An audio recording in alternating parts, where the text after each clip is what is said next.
And welcome back, everybody. Appreciate your patience. So, we find ourselves back at the Acidian Gate, a massive tower overlooking the city of Jorix. Oftentimes a point of reference for some, foreboding, for others a sense of comfort that the city itself will always be protected by the Crown's Guard and the people within Jorix. Right now, it is a mass of chaos as there are Crown's Guard that are constantly being pulled from various directions, some to the Acidian Gate outside, getting ready for some kind of battle. Others are going ahead and setting up healing wards, setting up magical circles.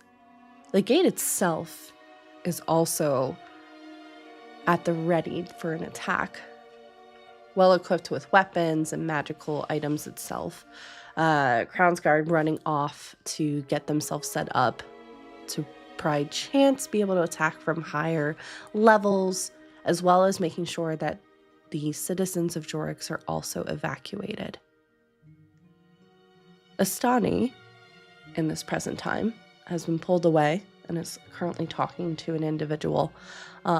As we jump over to Rory, what are you doing in this kind of final prep before this fight? You can hear outside as more shouting is kind of happening. And again, that ever so present, almost beat of heavy paw prints on the ground that kind of shake the ground slightly, sending ripples through the vicinity. What are you doing? I am watching people make their preparations and or making helpful suggestions, for better or for worse, during their time alive. The and I put this in air quotes, end of their life involved a lot of war. So it's kind of like chaos, like chaos and destruction, our unfortunately familiar friends. And it's just like, well, hopefully they have enough for at least some protective magics. I know that there were some I wanted them to cast, but they didn't have the materials for it. And also, why don't they have materials for things? You would think in a citadel, in a fort or something like this, they would have things on hand for that. But we'll have to make do with what we'll have to make do with, I guess. And they do, I think, with this, a couple of Crown's Guards have ushered you back to kind of their private stores. There is like a much larger kind of pantry room that's been set up that you can see is well equipped with swords, with shields, armor, bows and arrows, things like that. But when it comes to things like scrolls for magical purposes, or kind of more of the, words are hard, items that are sometimes used as materials in spells or potions, they're pretty picked over. You do notice that there is a barrel with what looks like these kind of bits of like ice cubes, perfectly formed, that a few of the Crown's Guard are kind of grabbing in small kind of like handfuls of. Do I happen to know what that is? Why don't you go ahead and roll an investigation check or an arcana check? Either will be fine. Investigation or arcana. Okay, I can do at least one of those. Give me a moment. Sure.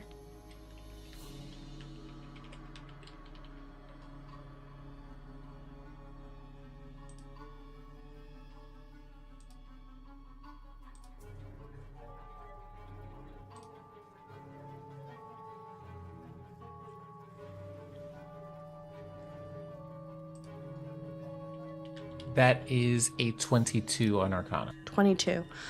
You would know that these are two things about this.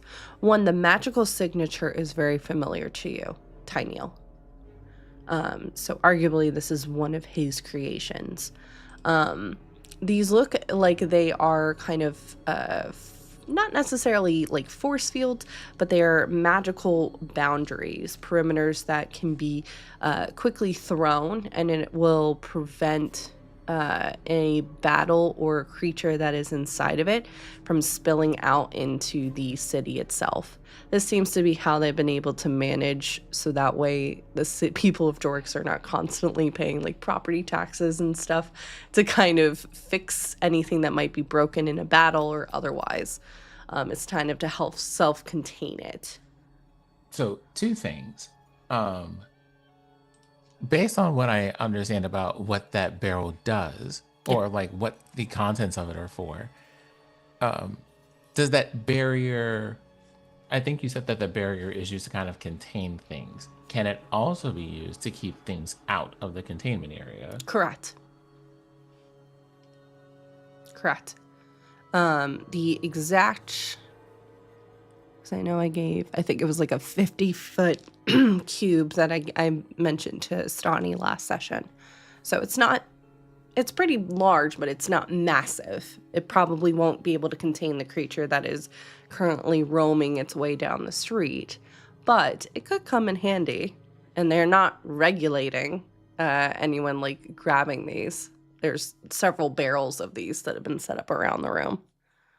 I'm going to go and try to pick up a barrel. I just want to assess how heavy the barrel is. Oh my god. Okay. Why don't you make a strength check? Wow, straight up strength check. Because I'm great at those. Yeah. I am more like, I just rolled a nat 1. I am more likely to sprain something than to move that barrel.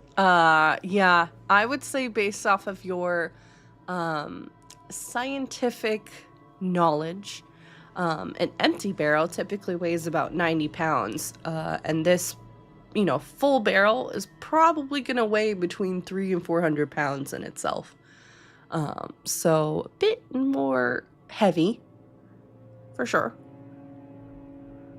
Crafty. That's surprisingly useful. Tyneal, so clever. I'm gonna have to talk to you about that. Love it. We'll do it now, but now's not the time. Easily can do that. Wonderful. Did you want to pick any out of the barrel? Are you leaving it as is? Is there anything in this room that by chance might be of interest to you? Like I mentioned, there's not really a lot of scrolls. Just because, so I know that we have weapons, but I have like specialized, I don't know if these weapons are magical, and I have specialized magical ones. So I don't know if the weapons would be useful. They're not magical. I might check some of the barrels though and see if those are magical though. Okay. Or we like kind of see what the barrels contain. All the barrels that you currently see either hold like loops of rope or as mentioned, more of those kind of cubes that have been set up that literally are about this size, which is perfect. So that's largely it. The barrels themselves aren't magical. Neither are the weapons that are in this vicinity. How many? You said there were cubes. Mm-hmm. Just cubes? Are they on top of the barrels, or is it just barrels full of these cubes? Barrels are full of these cubes. Okay. How many can I fit in a satchel? How big is the satchel? Just like a normal, I guess whatever normal size satchel would be. Okay. Do I? Is it like a coin purse satchel, or is it like a messenger bag satchel? It was more so trying to get a gauge on that size. Oh, right. Something about the size of a messenger bag. You could probably fit, like, I would say, like, oh boy, probably about 50 of those into a messenger bag. Okay. I am absolutely going to throw as many of them as you will let me throw into the bag. Go for it, yeah. And then I take all but one and find the nearest person and go, just for my knowledge, how do you use this? You pull aside a what appears to be a air genasi looking individual, wispy white hair kind of pulled back into two braids that go directly behind their back, constantly swaying in the wind, especially right now as they're kind of moving around a bit more erratically than they were before. Skin that is phasing between kind of a white, silver, and blue, with white eyes. They are wearing looks like armor that is emblazoned with silver and blue accents. Looks like they're probably higher up in the Crown's Guard, so not your basic kind of equivalent of like a fledgling, but more like a sergeant probably under Tyneal. And she looks at you for a moment, and kind of looks confused. She very carefully will take one of the cubes off of the barrel itself and says, well, you just throw it, and then typically you have to concentrate on it. So there's no magical words or anything like that. You just need to basically form a mental link with the barrier, and it will, should stay up. It's got about 200 hit points under table. It's got about 200 hit points, and as long as you are able to maintain that concentration, the barrier will stay in place. Okay. And you throw that at the item that you wish to contain or protect, I guess? Correct. And how big of a cube does this make? About 50 feet. For protective feet. space? 50 About feet. 50 feet? Mm-hmm. This is probably going to be a bit unusual of a question, and I understand that. However, are there any particular dangers to ingesting these? You just see the hair stops moving for a second at this question that happens.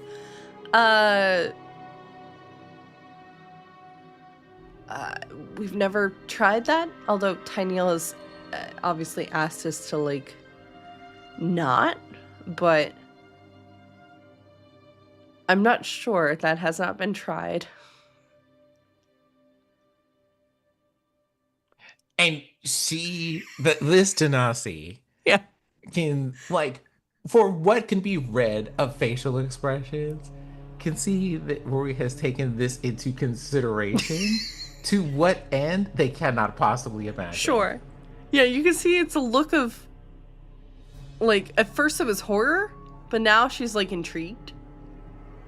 But then, like, she looks around and she sees a couple of, like, newbie guards are listening in, and she just gives this look of, don't even think about it. So now, this could definitely be brought up to Tyneal. Once we get through this and once he gets back, I believe your friend was going to get them. Well, actually, hold on. And I look at the cube. How is the cube, like, what size would you say it is? Ice cube size. It is the very, very, very size that fits into your drinks to keep them cool on a hot summer day. Okay, so this is turning into Code Lyoko's shit. Like he takes a moment. He takes a moment. Mm-hmm. He takes another long moment, and then goes, well, I suppose stranger things will probably happen today. Mm-hmm. And introducing our first bit of chaos for the day, he eats the cube. Okay. Can you make a Constitution savings throw for me, please? Sure. Am I gonna have to start writing down if you eat this mechanics with? I mean, I adore you. I adore you so much. I personally would suggest it. I personally would suggest but what if they eat this? Because here's the thing. He's eating this with a hypothesis. No, I know. That Constitution save is a 19. Okay. It tastes like raw magic. Very much, very seasoned, I would say, if anything. Almost too seasoned. Not quite spicy, but there's just a lot. The flavor profile is kind of all over the place. It honestly reminds you of slime in some capacities. And it is ice cold. You feel for a moment as it's kind of moving through your tract, so to speak, like you might vomit, but you're able to kind of pull yourself together Hold it again. down. Yep. Uh-huh. Yep. Keeping it together. And yeah, you've ingested a cube. A cube of raw magical energy. So here's what I would like. We can do this in a little bit. No, I love this. But, We're here. oh, okay. If we're here, I want to, obviously it creates a barrier. So this is abjuration magic of some interesting application of abjuration magic. What I want to know as is being ingested is, can either A, does that now create a barrier space where I'm the center of the barrier space? Or can I take that magical energy and repurpose it for something else? Let's try this, because I'm curious. Why don't you do an Arcana? Okay.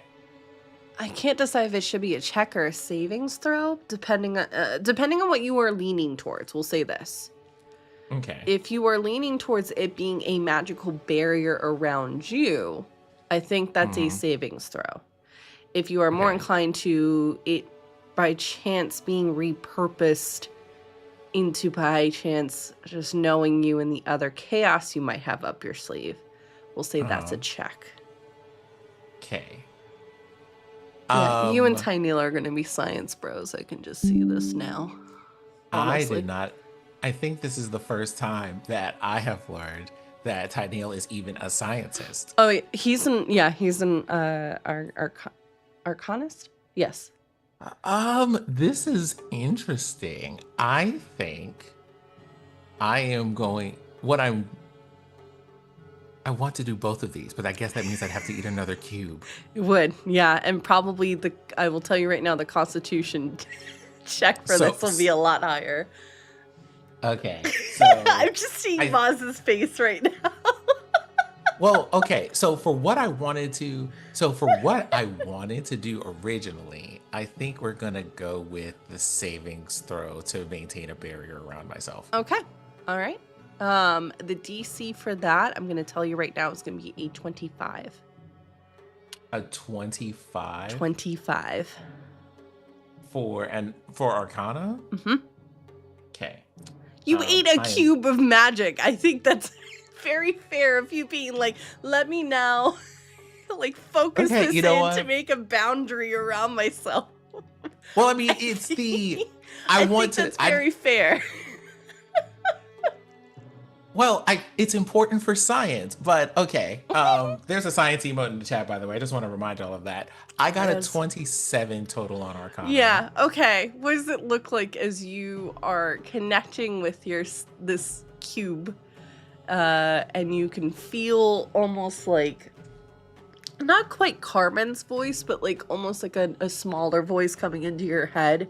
That is asking. I think it's the system diagnostic. Yeah, there's a system diagnostic that is just kind of like, what is this foreign material? I love it. Of just systems online.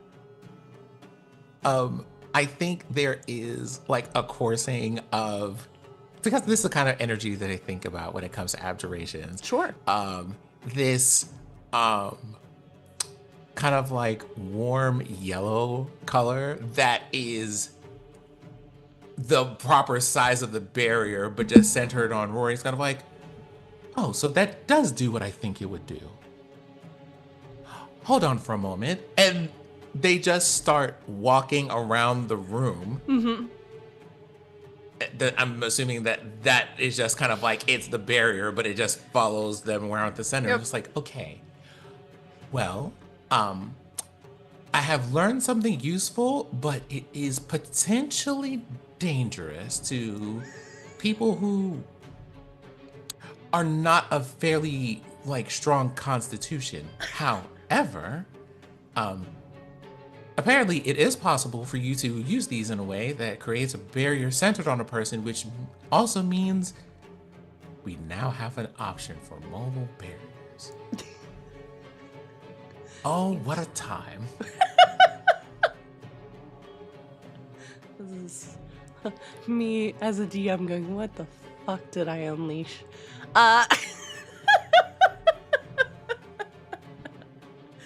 Sin, I've missed you.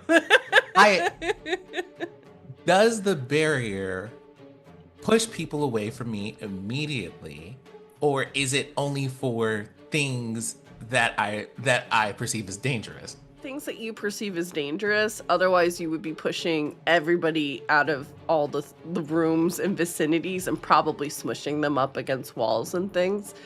And that is be what a problem. That is why I am asking. Yep. Okay. Oh, and it also seems to come included with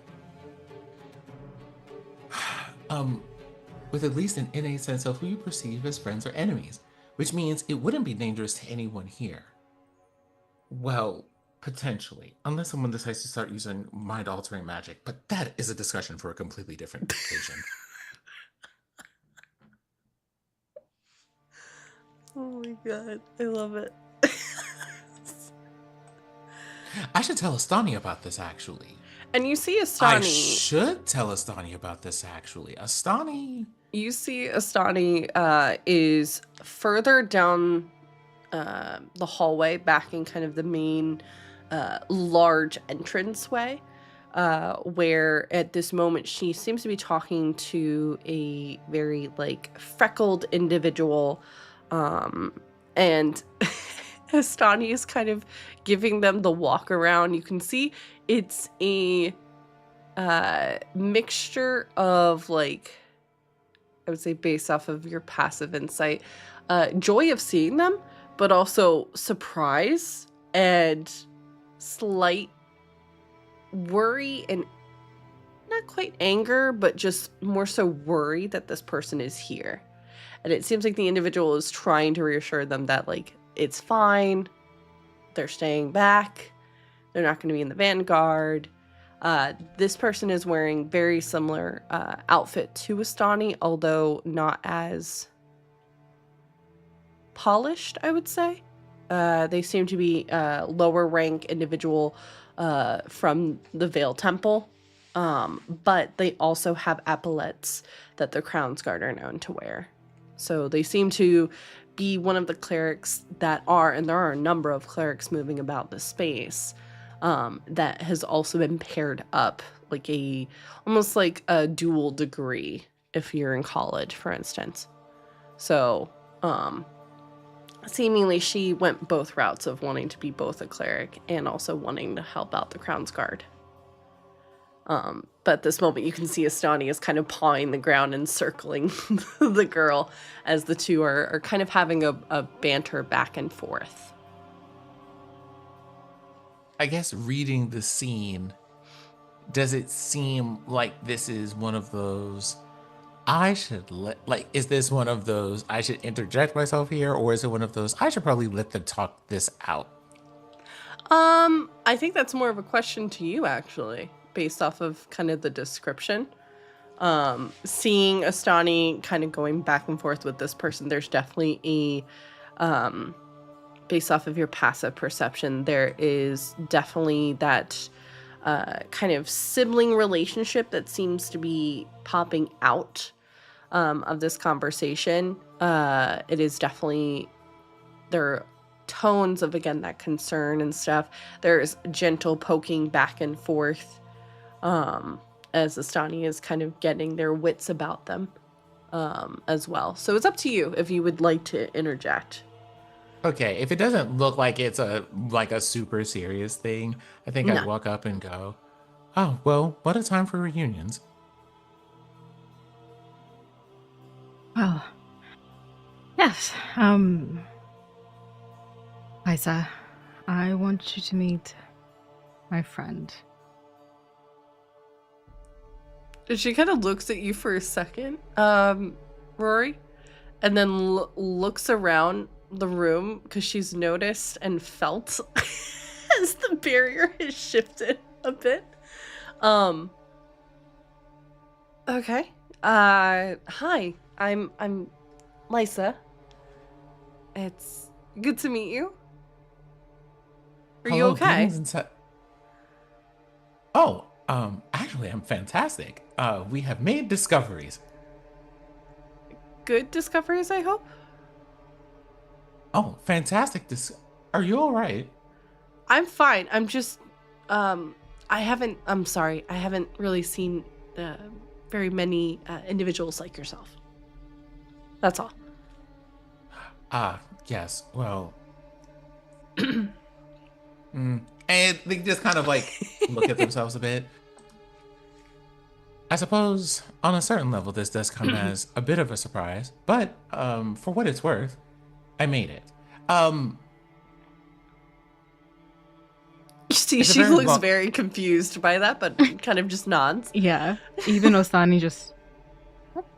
I have learned that they made these very interesting looking things that create barriers.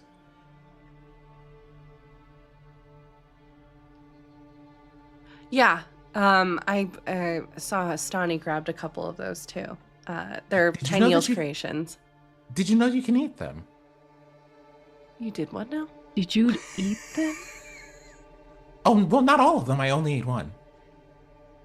That would explain. And she kind of looks around at this. What does the barrier around you look like since you were able to kind of attune to it?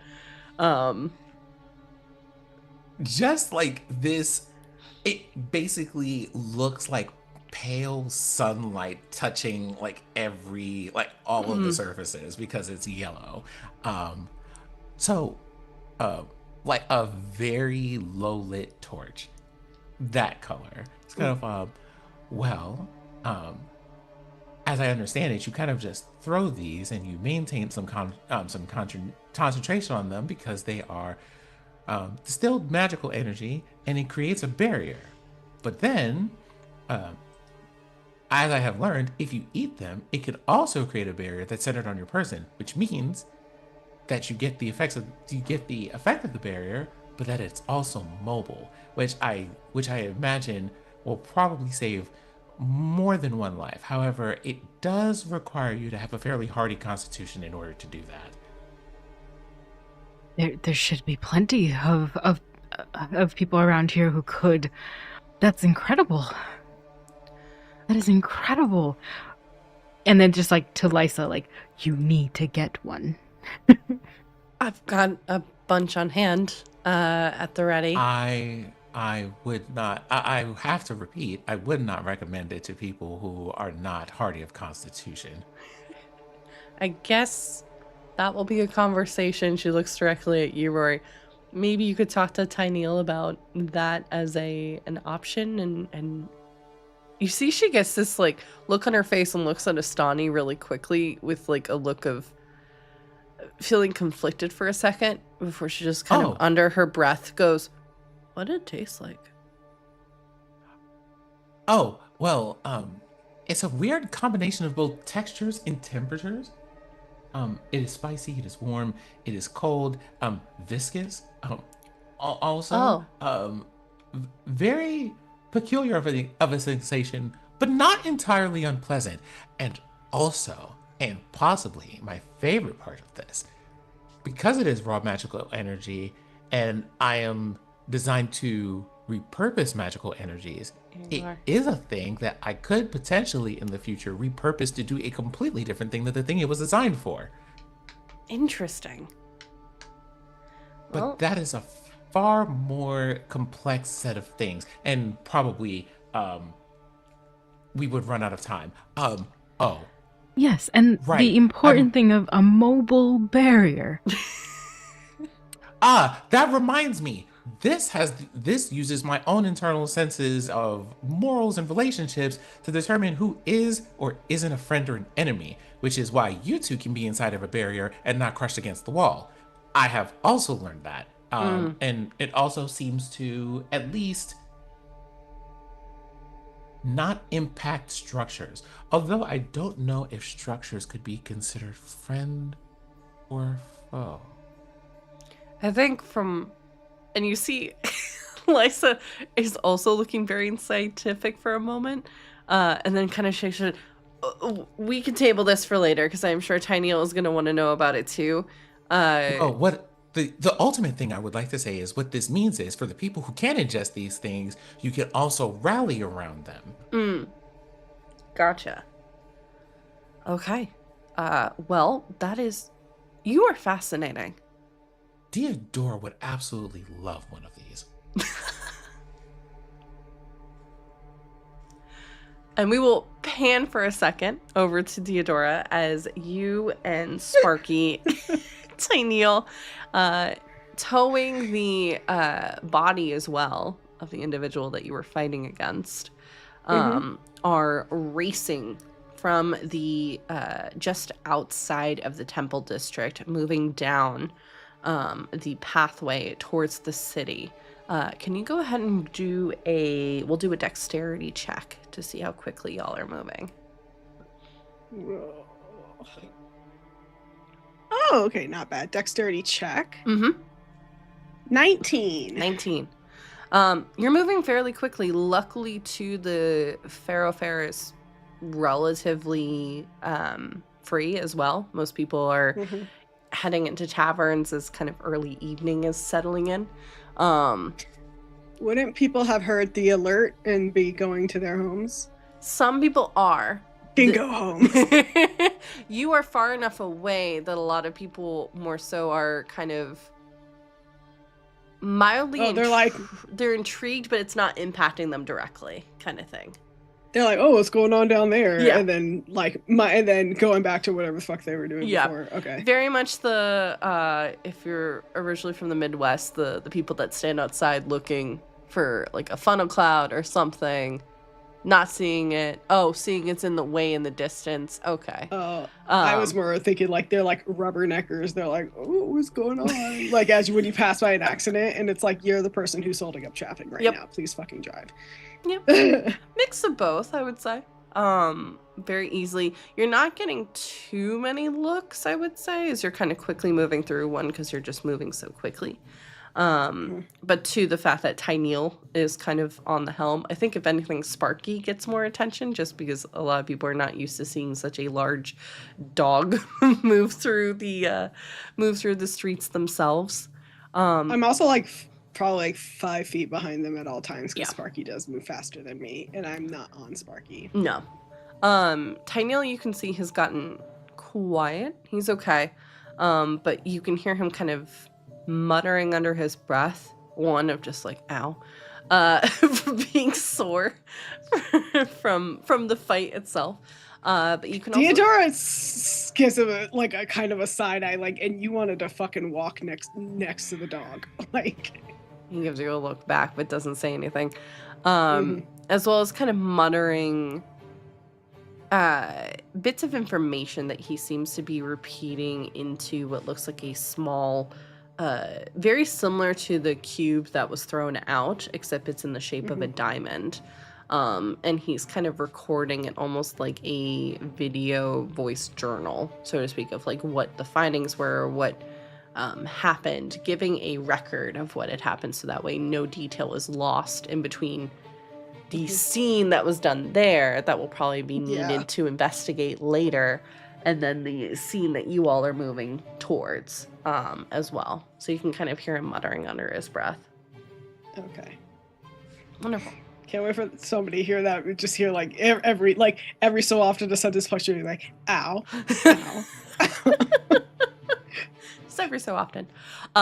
In the distance, as you're kind of moving down the crest of the hill, you can see this kind of large creature about the size of about half a city block over by the Acidian gate, that large watchtower that is kind of overlooking the city of Jorix. And you can see it's not quite there yet. You can see what looks like several kind of, first it looks like fireworks firing off. And then you realize that they are spells that are being cast either from the Crownsguard in the vicinity, but also from the gate itself. As higher up, there are these beams that seem to track where the beast is before shooting down on it. And the armor of the beast is so dense, it's almost bouncing off every so often. Is it wearing like actual physical armor, or is it like just like it's just because like has like a carapace or something? Yes, it's that. Okay. Yeah, it's just not actual armor. This thing is not fitted in any way.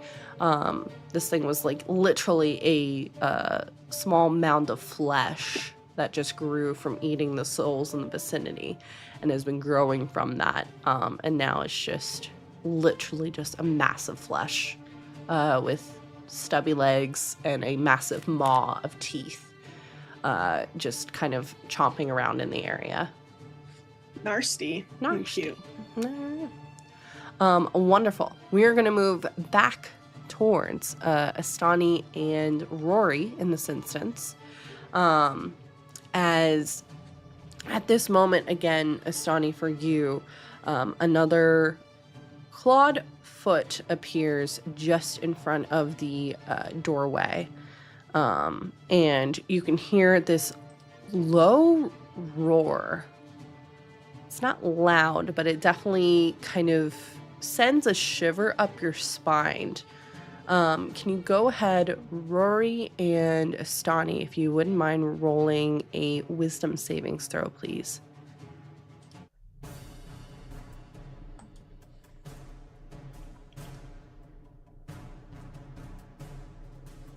Uh, 13 plus 8.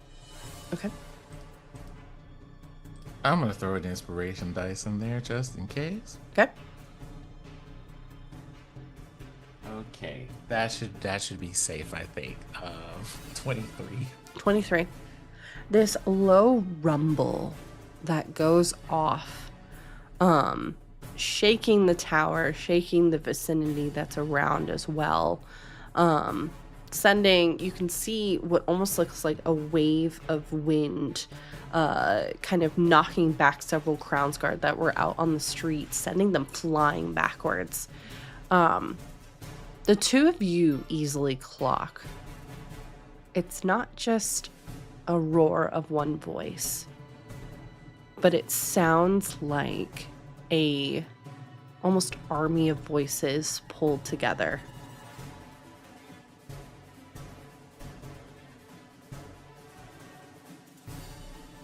If you would like to make a spirit check, either of you. Yes. Okay. Oh, that's a nat 20 Let's go. for a 24. 24. It is a 20 spirit check or spirit save. I think it's a Spirit check. right?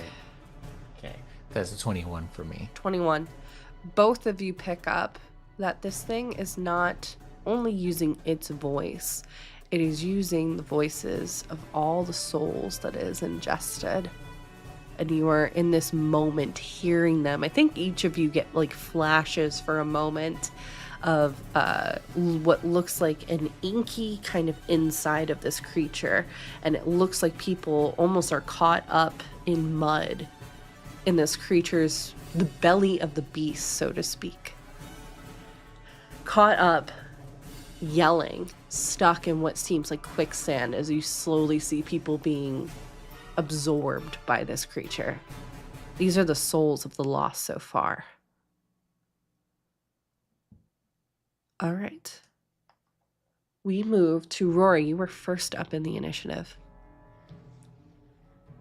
Okay, am I inside or outside? You are inside the Acidian gate. The actual entrance to the gate itself is about 25 feet in front of you. And then the beastie is another 15 feet beyond that. Okay. This is one of the larger streets of Jorix because it's a main thoroughfare. Okay. Hold on. Do I have that spell? I do have that one. I am going to bonus action Hunter's Mark Okay. on the creature. Okay. And then we are going to fire a bow at it. Love it. Go for it. Okay. That is a 20 to hit. That misses. That misses this massive creature? Mm-hmm.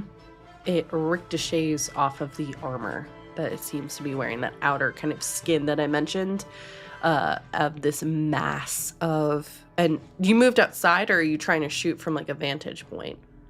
No, I'm going to move forward about 20 feet before I do it. Okay.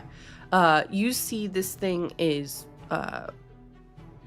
has four kind of massive paws that it seems to be moving its massive body on, struggling to do so.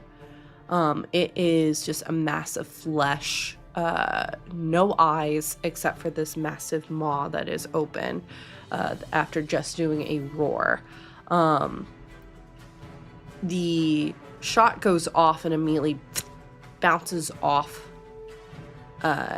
a portion of the skin. I would say probably, was there a specific area that you were aiming for? No. Okay. We'll say for flavor that you were maybe going for like the area just between like its underside and where its arm kind of meets.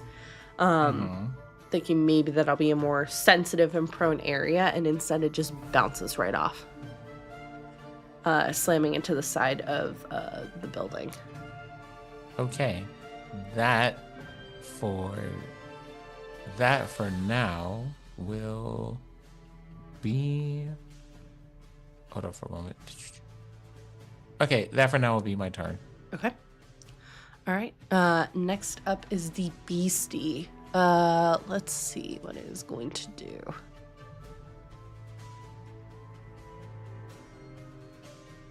Gotcha. It is going to do... you see several Crown's Guard off to your left, further along. So they're just at this moment kind of slowly getting up after being knocked back by some wind or whatever this thing was. And immediately the area around them darkening as this creature moves forward and just chomps down with their maw on them. Before ripping its head back up. And you can see up in the sky, there are two individuals at this moment that seem to have been thrown up. And the creature opens up its maw again before chomping down, catching them.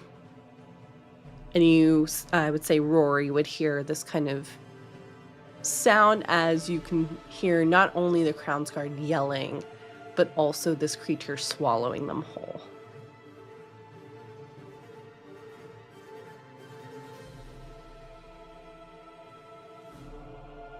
That's it for its turn. Yep. Moss. That's Ostani's turn. Did they die in front of Ostani? You were further into the building, but you would have seen from the windows. You would have seen the figures fly up into the sky and then probably disappear beyond some stonework that was in place. Okay, so they're not close enough for this reaction, but there is just like shaking in anger as soon as that's coming through, and feeling the fading life essence of anyone who has been taken just go further and further away, like going beneath the waves. It's just, oh, she's ready to go to this as soon as possible. Sure. I think you hear Lysa behind you go, "What the fuck?" Having never seen anything like this before. But it is your turn. What are you doing? How far away from the creature is Osani? I would say probably about 25 feet, give or take. Oh, so when the creature did this, Mhm. And they ate those people. Yes. They were 25 feet away. Correct. They're out. Okay. You're within the Acidian gate, so you're in the tower. They're outside the tower. Yes. So I have a reaction called Bardo that I want to use. Okay. Let me What is just that? make sure. I need to find it because it is something that I've selected, but I cannot find it anywhere else. And it could be, I'll come back to Bardo SR. Oh, I see where it is from. Okay. It's from a different thing.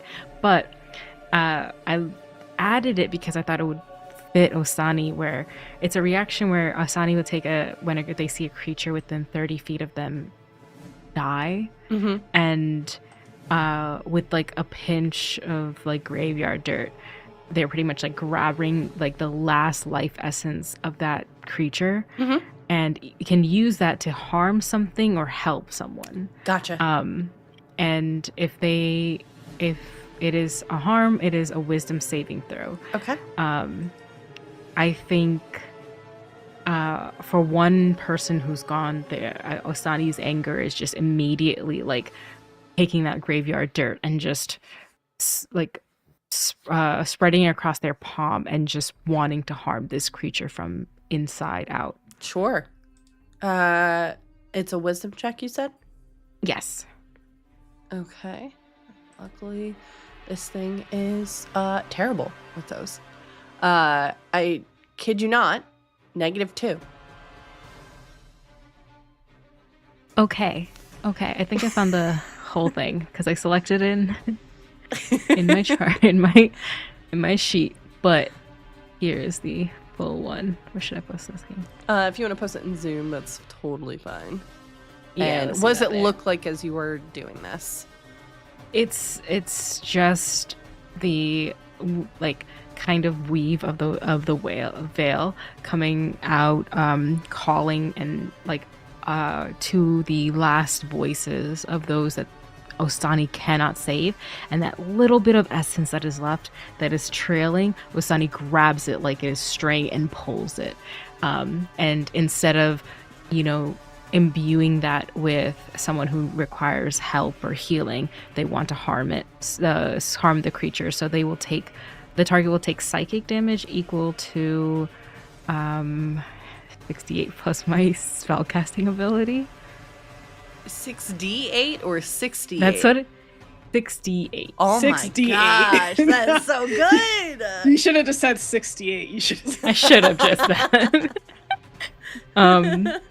Yes. So since they failed it, yes, that is what it is. I will send it to you, for sure, because I've been sitting on this and I had not had a chance to be like, now's to use the time that, to unleash. Yeah.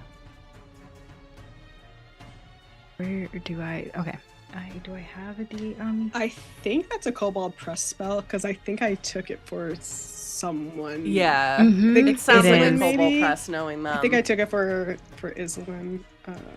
Yeah, and if we want to like talk about that later, please. No, obvious. that's totally I was fine. just like, I just picked spells that were necromancy flavored for her, and that was it. That was Dimple like used Kobold Press last season, so I see no issue with it. So Kobold Press is great. So not sponsored, but you should check out their stuff. Just saying. Not sponsored, but could be. Just saying. could be.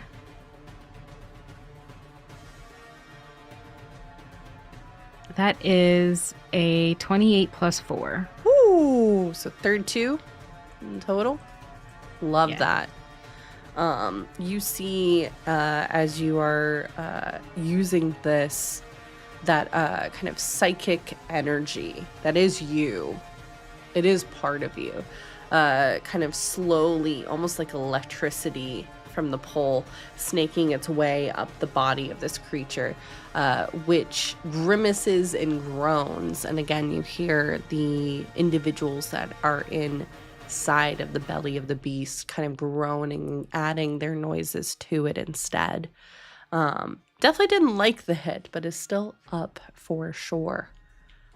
It's enough for her as her reaction. For her turn, she will move as close as possible to the creature. I think with that, they will.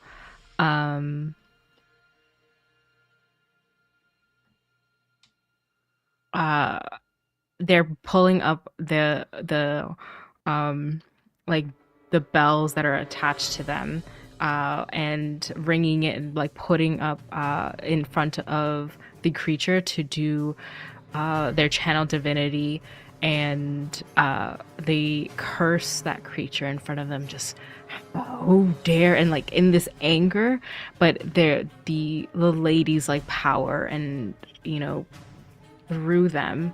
The next time myself or an ally of mine hits a creature with an attack, that creature has a vulnerability to all of that attack's damage, and then the curse ends.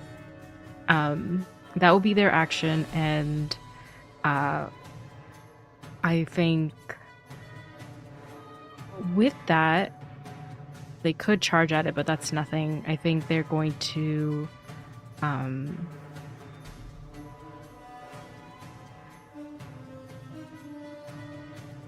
that's with it. Nope, I can't do that. That will be their turn. Okay, sounds good. We move towards Deodora and Tyneal. If you wouldn't mind rolling, let's do another dex check to see how quickly you're moving. That's another 19. Oh, speeding through. You've made it down the ridge and have just entered the city of Jorik's perimeters. Right now entering Erudite Quarter, where all the colleges are. You're about one district over. So it's going to take you a little bit, but you're almost there. So like by next turn I'll be there, or... Probably the turn after the one, yeah. But okay, I'm just hauling ass. We're just hauling ass. Moving as quickly as you can. As we move to the Acidian gate itself, as mentioned, is also doing a number of attacks.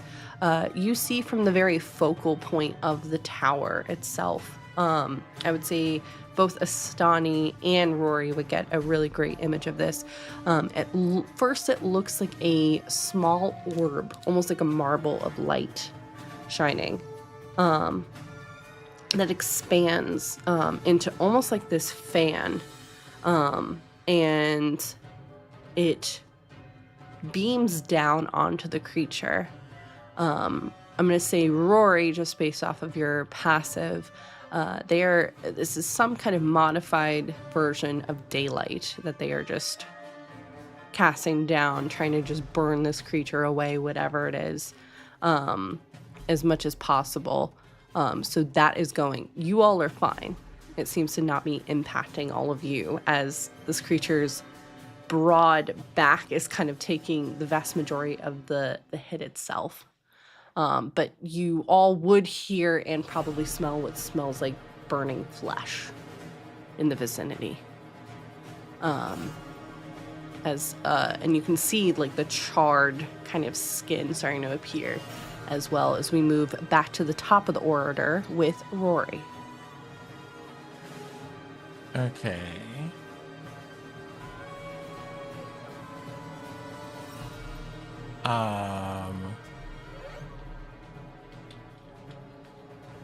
The range that this thing has. How far away is this creature? Not far. You moved pretty close to it, so I would probably say within 10 or so feet.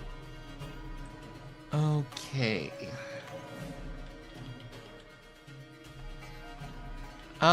Okay, so I would like to, I think I'll do this. Can I,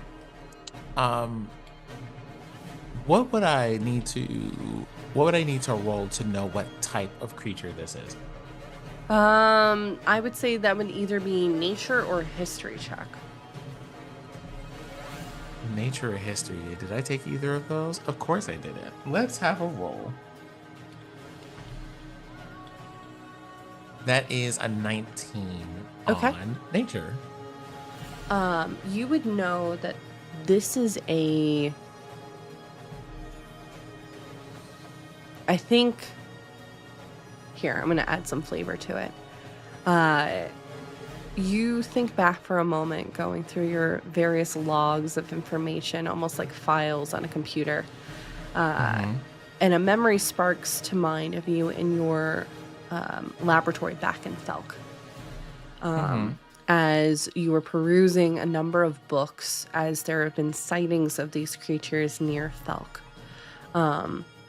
Beings known as Sorrowsworn, described as kind of nightmarish creatures born from the negative emotions that individuals can feel. And that they feed on this. Most of the time, they're not monstrous in this kind of size. Most of them are usually probably like the biggest is the size of a troll, and the smallest is like the small size of like a puppy. Okay. But yeah, they're a creature of that space. I'll say this too to add. Because of Felk's many research into soul energy, spirit power, etc., you've seen when a soul is well nourished, and you've also seen when it's starving. This would be the latter. Okay. I will ask this for mechanic reasons. Sure. Wherein I will require this creature to make a dexterity saving throw. Oh, cool. 'Cause I am it's going to really tell good at you that. this. I'm going to tell you, however, it needs to make that saving throw unless it is undead, a fiend, or an aberration. Oh. Because of... It does not need to make it. Okay. It does not need to make it. Okay. In that case, I just need to roll damage for you. Really great question. Because I will say, normally, yes, but because of things, no. Okay. Let me get one of these, two of these. Okay, third one. Okay, it takes like a small a small hole opens up among the clouds in the sky, and a beam of silver moonlight comes down for like a 20-foot area centered on that creature, and it takes 6 radiant damage. Okay. Okay. It will take that as that beam of light hits, almost melding with the kind of modified daylight that's coming down from the top of the Acidian gate. Oh, wait a minute. This one, I need to... Oh, okay. Never mind. That is only a thing that happens when I use weapons, and I did not use one for this. Okay. That is going to end my turn. Okay. I need Rory, Astani, and the Crown's Guard to make a wisdom savings throw for me, please. Wisdom save. We love these. Mm-hmm. I'm going to get inspiration dice.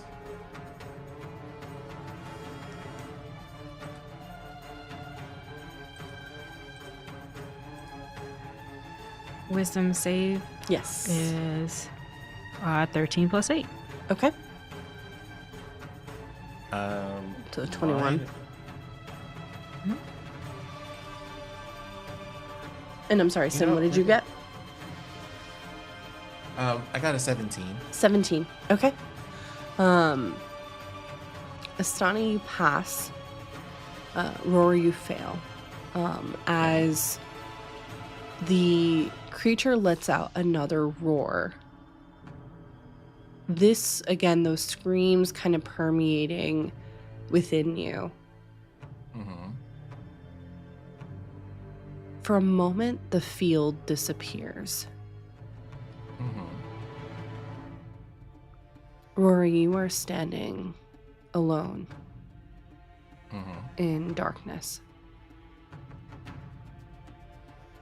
After a moment, you hear what sounds like a woman's voice, familiar, and it takes a moment for it to click. Carmen, Mm-hmm. yell before you see her body coming out of darkness and collapsing in front of you. You see two other individuals. You've seen them before, but it's not quite hitting as to who they are and their relation to you. Also yelling before collapsing. And all through this, it sounds like there are blades that are hitting them as spurts of blood pop up.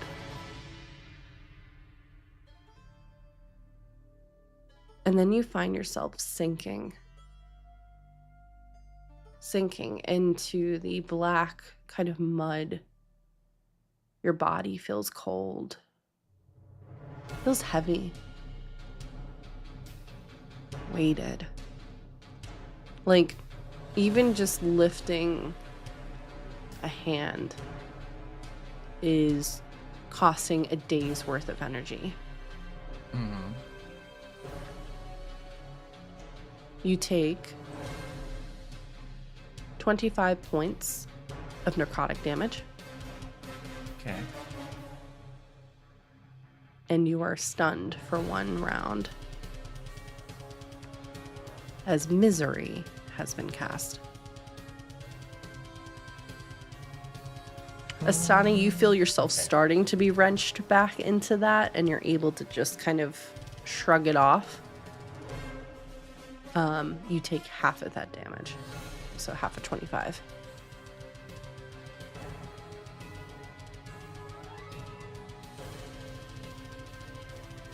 Okay. With that, and visually, Rory, you are still, the battlefield is darkness and just constantly seeing individuals falling in front of you, and that sense of loneliness, which may or may not be something Rory's ever considered or taken time to really think about. But almost like rust in every machine, or in a sword or a blade. All of that slowly coming to the surface. Okay.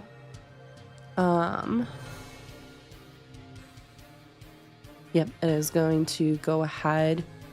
Astani, you will have a viewpoint of this. It is going to try and use one of its paws to also...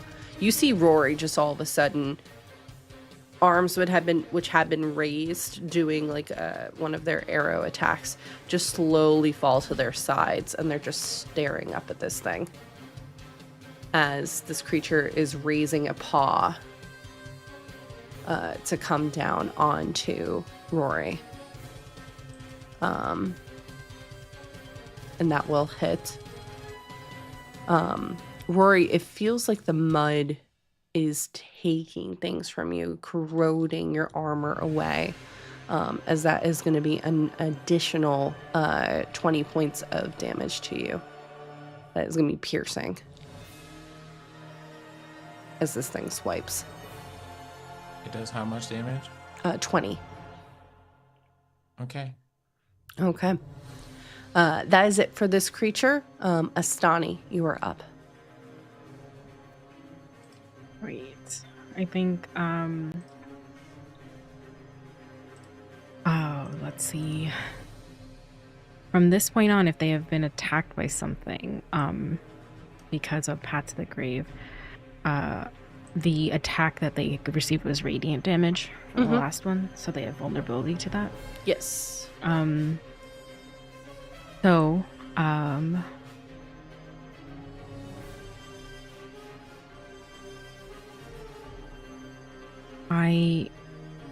sorry. You're good. I know you're juggling some things on your end, so totally fine.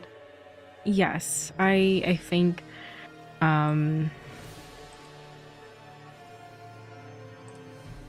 the first thing that Osani, would like to do is hurl this. They start just spinning and spinning, and praying into their hands that moonlight that came in, using that to, at this moment, aim at this creature and hurl a guiding bolt at it at, like, I'm gonna do third level. Okay. That is, ooh, maybe not. 8 plus 10. 8 plus 10 misses. Again, right off the side. I think you hear Lysa from the background go, "Come on, Astani, you got this!" As you can see, she's kind of helping out some of the Crown's Guard that are injured. Mhm. I'm going to help you out above table. Shindai is a D12, and you can absolutely add to that. I would love to do that. Do it. You do have inspiration, too, that you've collected over the past few sessions that you can use in battle as well. So, Is as that a note. another? Is that a D12? It has Or a is it D12 that you would Yeah. be able to add to the roll. That is an 8. Okay. Added to the original So 18. 26. That will definitely hit, yeah. Yes. Oh, okay.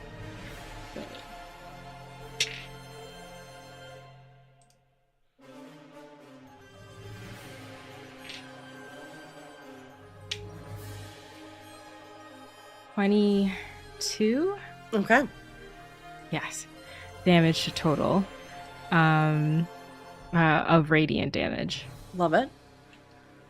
What does it look like as your, for a moment, it looks like your beam falters. And then almost feeling Diodora's presence from across the city, what does it look like as this thing is hitting? It's this, I feel like it's like a discus throw of like a guiding bolt that they're doing, of like running at it and like hurling it, and as it's coming around, Osani trying to get it for sure, hearing like Diodora like behind them, and even Lysa over there, just this has to hit before the end of this turn, because they are vulnerable to this damage even more. And it just is imbued from the moonlight and then concentrated. So at first it's the small little twinkling moon that is far away to that bright full moon that you would see in the sky. So just a full light as it just burns into the side of the creature. Love it. Okay. Anything else you wish to do at this time?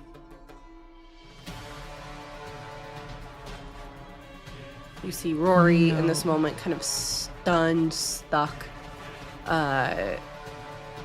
almost looking pinned or under the claw. You see several Crown's Guarders scrambling to get up, attacking in the area as the Acidian gate is rearing to get ready with another attack. I think what they could do is for Rory, if they're close enough to Rory, 60 feet they are. Yep. And any of the Crown Scars who are hurt due to this, they just put their hands up as roots getting nutrients from the earth for a mass healing word. Love it. That is, give me 1 sec to calculate that, and I'll No be right worries. there. Take your time.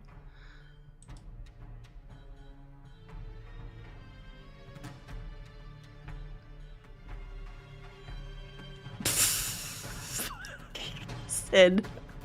14 to everyone. Okay.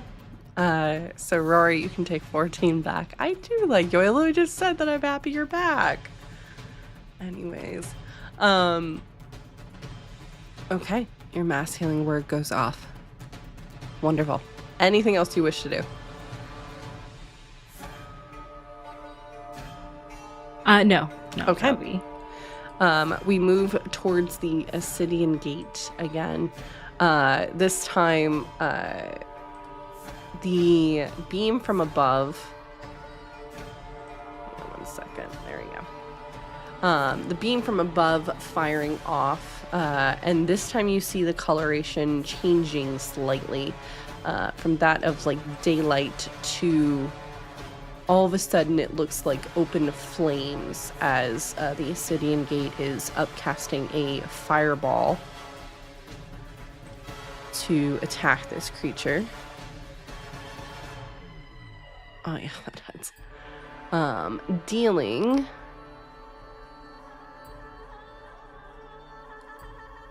let's see, let's roll for it.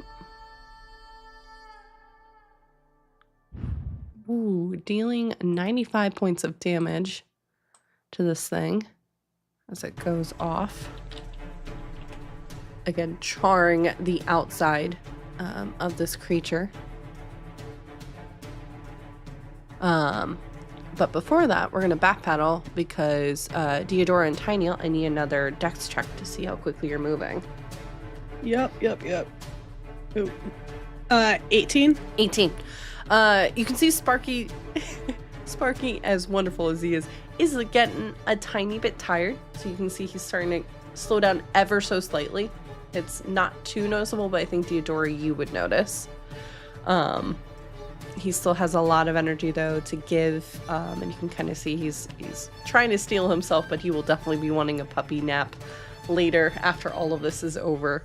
I mean, same. So like, you know, we aren't gonna nap. It's either gonna be in a bed or in the dirt, but we're gonna be napping. So, and you can see, and at this point, you can also hear, in the vicinity, ahead of you.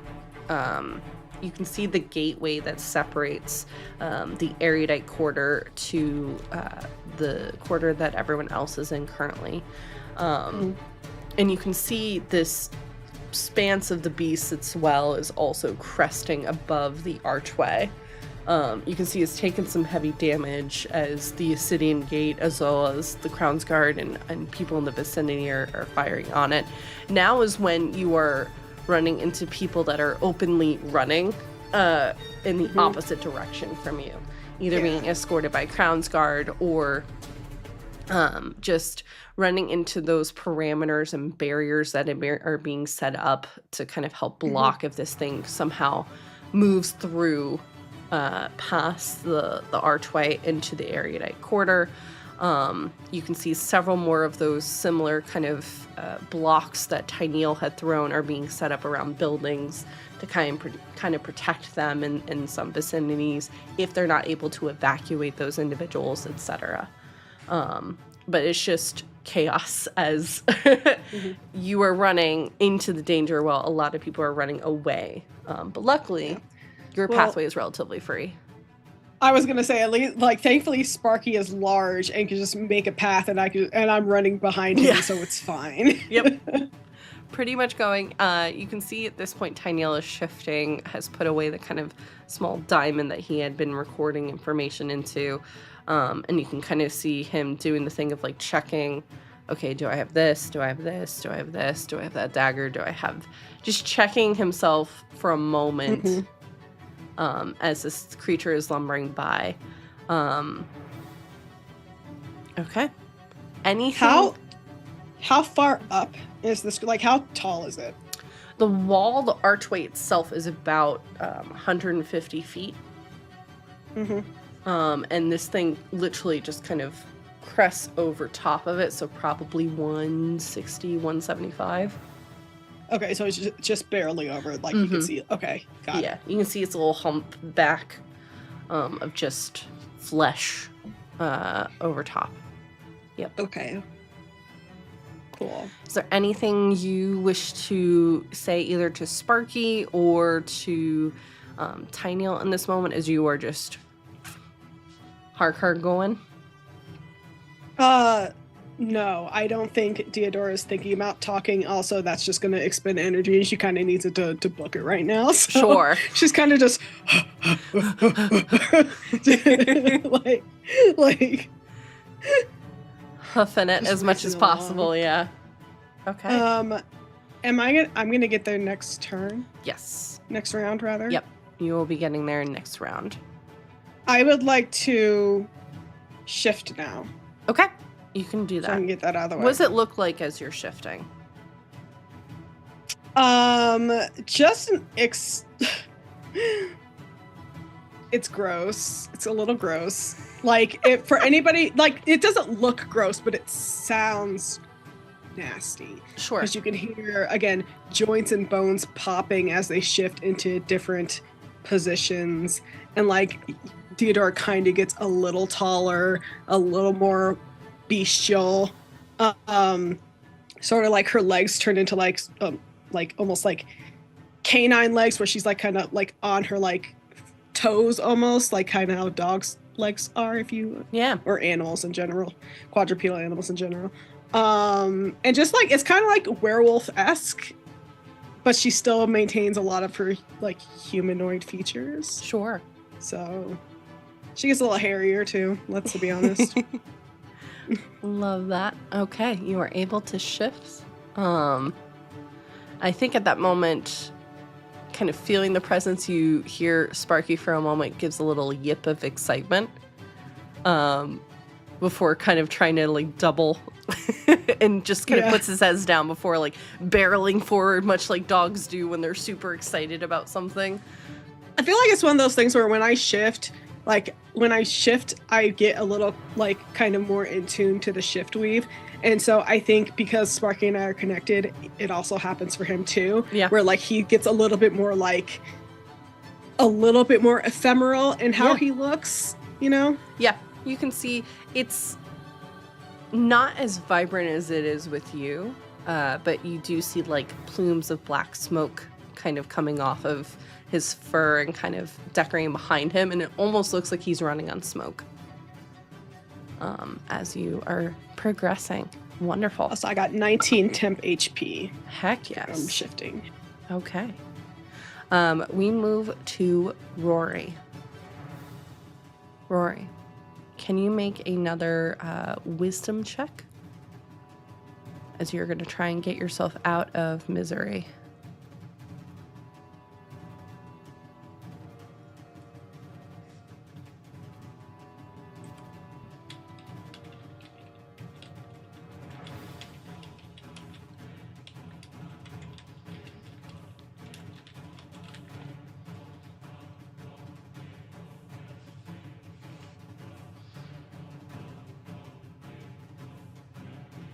You're muted, love. That is a total of 22. 22. this time. Okay. In this moment, the image shifts from seeing individuals around you falling to almost these, like, very cold, very calculated stabs from an individual that is covered in robes in this moment. All you can see is their eyes, which are not very distinctive, but they're eyes that you recognize but don't at the same time. And in this moment, they are carrying a deep-seated hatred for you. And they just stare as they stab forward. But you, what does it look like as this dagger connects with your armor, and you are able to break yourself out of misery? I think I would say when the dagger is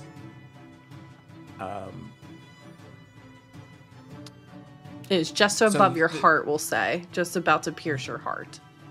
Who are the figures that I'm seeing here? Are they the same ones that I saw before?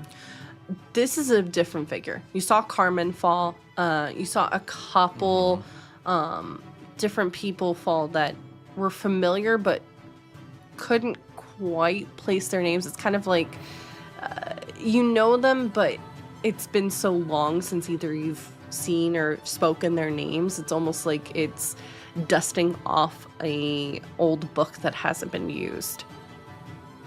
It's reaching into the resources of your mind. And recesses, rather. This individual that's in front of you is similar, but instead of watching them fall, this individual appeared with a rather large dagger, like one that's used almost for like skinning animals, and poised it above your heart to go ahead and make that attack. If you will allow me, I'm going to say that I think at the last second, I'm going to catch it. Okay, you catch it.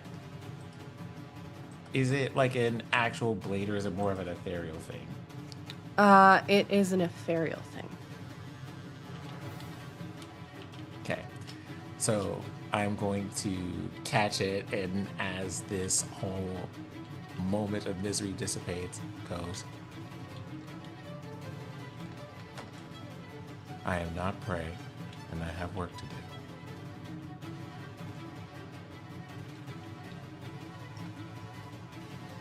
Doesn't say anything in response, but the darkness around you shatters. And you see this individual slowly, just almost like sand, fading away into nothing. You find yourself back on the field, at this moment being surrounded by what looks like a massive paw, claws outstretched, literally inches away from your face. What position am I in? Am I upright or lying down? I would say at this moment you're probably, you're coming up from being prone. Okay. So,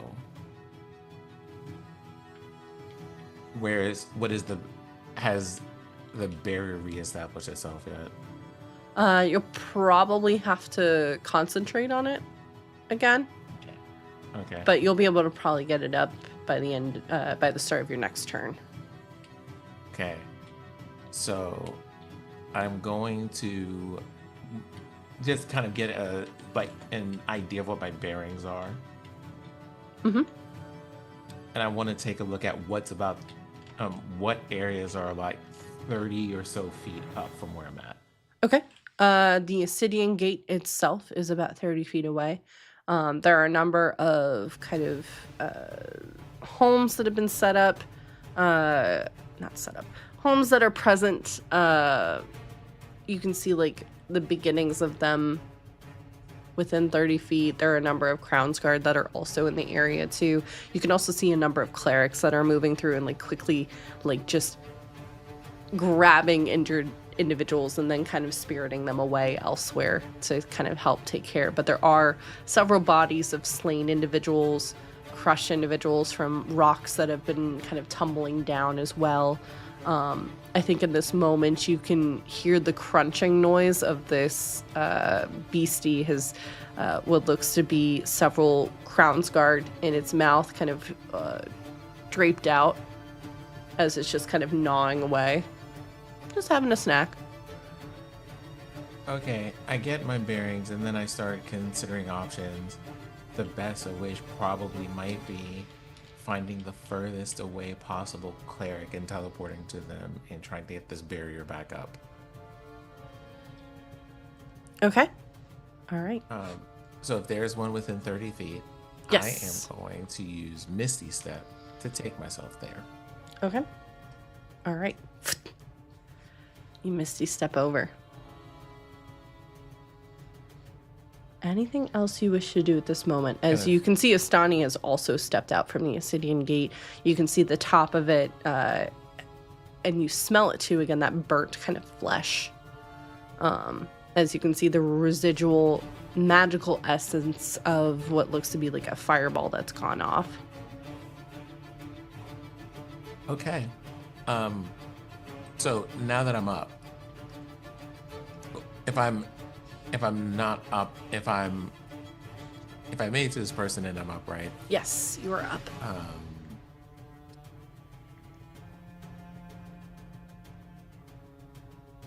I don't think I could do more than one spell in a turn. That would be cool if I could, though.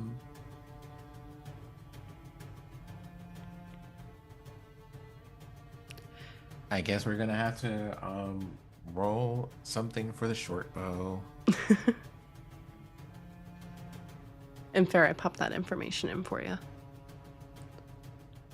And of course, Jordan said you are going to use all of your inspiration die today. That's what Jordan said. I did not. Crimes. It's okay. She said that to me last week. So. I did not. So that is going to be a total of 27 to hit. Yeah, that hits. Okay. I need to.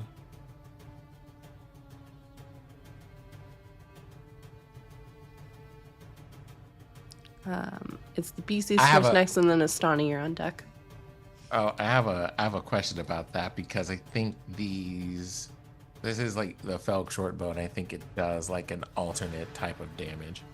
It should be spirit damage. I have a question. Asani did guiding bolt on their last turn. Yes.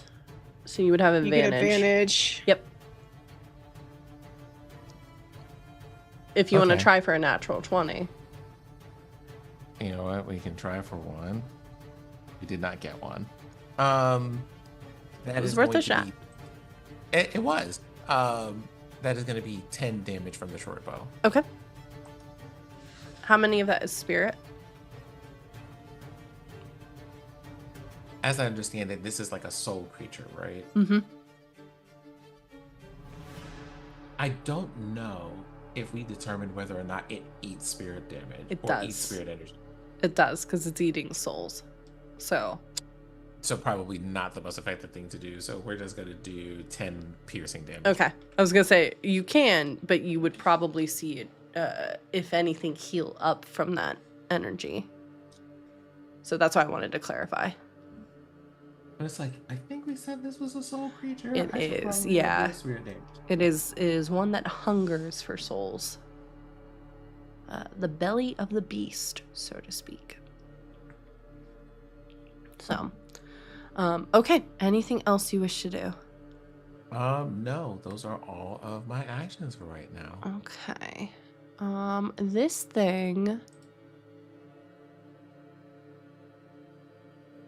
Yeah. Oh, wait, you know something? I lied to you How dare? because this thing still has a hunter's mark on it. I have to roll Yes, it damage for that. does.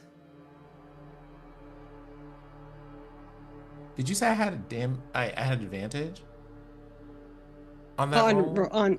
on to hit. Yeah. Yep. Okay, important because also things. Also, question. I need to roll you Yeah. another 46 damage. Because the other question is too, did you have Hunter's Mark up while also having the barrier cast? Because Hunter's Mark is concentration. Also Yeah, so you won't be concentration. able to do both. Well, I suppose here's the thing. Narratively speaking, it works because I still got smacked without a barrier. So. It's true. That's why I wanted to clarify real quick, so that's why I was like, wait a minute. Okay. Something to keep in mind. Well, here's the thing. Now I can put the barrier back up because True. I don't have Hunter's Mark anymore. There you go. All right. That is an additional, 16 damage for a total of 26. Okay. All right. What does it look like as that goes off? Calibrating the bow, kind of being a bit bit focused, a bit charged, as it were, and then being like, wait, this is a spirit creature. I should probably use not spiritual damage. And then firing the bow. If it has eyes, I'm going to aim for it. I'm going to aim for an eyeball. It doesn't have eyes, but you can see an area where eyes would be. Or probably if it ate a few more souls, probably eyes would form. That you can very easily. So nasty. Okay, Emotep, like, shut up. There's decidedly a moment, like, at this moment, I think Rory is feeling a little bit hostile because you have wielded the energy and image of my sister against me. How dare you? Yeah. Yeah. But yeah, you can very easily attack where you can see almost like these indentations where it looks like eyelids are slowly starting to form as it's having some snacks. I take a moment to talk to the cleric I appeared next to. Mm-hmm. Said, if you don't mind, I'll be following you around for a bit, if that's okay. And Okay. You'll find it helpful in a few moments from now, I'm sure.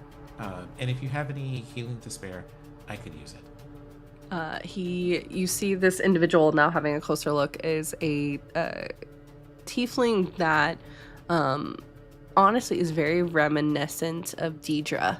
A tiefling that has what looks like this kind of amethyst stone that's been kind of fused into portions of their skin, almost looking like lightning. Kind of gives you this look with these bright amethyst kind of eyes for a second before kind of grinning real quick and goes, "Oh, I got you on healing," and we'll give you a greater healing potion to use as they kind of raise up their staff, almost getting ready to look like they're getting ready to cast some kind of protective barrier around the both of you. Is somewhat injured, but most of the blood that's on them in this moment is not theirs. They were in a grouping that had gotten attacked, and he managed to kind of slip through before the other two got swallowed. Okay. Anything else? Okay. Nope, that's it for me. All right. We move to the beastie, who is going to rear up for a second before planting two of its paws, much like an excited puppy, onto the Acidian gate itself. And what you all hear, and Deodora, you can hear as well, because you're seeing this too, is metal twisting and bending. As the weight of this thing is kind of pushes the kind of mid section of the tower backwards slightly. You can hear the metal straining. You hear a lot of individuals inside the gate kind of yelling before it sounds like a number of kind of teleportation circles are going off to kind of quickly move. This thing raises up its maw and chomps onto the top of the Acidian gate. And for a moment, you see smoke rising out of its kind of closed maw as, again, more of that twisting metal kind of sounds before all of a sudden the metal noise stops. There's silence. Deodora, you have a much better image of this. The creature bit the top of the tower, and much like the soldiers that had been thrown, wrenched the top of the tower off and threw it. And you just see it go flying over the city of Jorix before a crash sounding in the distance. Is the top of the tower where Tyneel's office is? Correct. what I thought. More Crownsguard moving around. As we move to Astani, as at this moment, portions of the Acidian gate are raining down around you. Lysa in this moment, along with many others, are evacuating the Acidian gate, moving out onto the busy streets. You see Lysa for a moment moving forward towards you, then sees the "don't fuck with me" look that you are most likely giving before doubling way back. And doubles back as Astani. We move to your turn. Yeah, as soon as they move back, there's this switch back forward to the creature. I think with the damage, could they have seen that they're like slowly forming an eye or some things are happening? Yeah. Is there? I know they could. I want to. I want Astani to study this creature for the moment it does not have its its attention on them. Sure. To see if they are undead, or like when you're saying if they're a spirit creature, you just want to make sure. Sure. Why don't you roll a nature check with this? That's 14 plus 3 for 17. 17. Okay. And you're checking to see if this thing is undead, or are there any other classifications that you're kind of looking for? Yes. Okay. So you're not getting, it's kind of strange. It's not quite undead. There are necrotic undertones, of course, that are being used in this. And this thing is seemingly some kind of almost storage bin for spirits. With the many that are locked inside. Instead, you get, I would say, in the vicinity that you're in, now being a little bit closer, probably the one that pops to the surface is actually a sulfur kind of smell.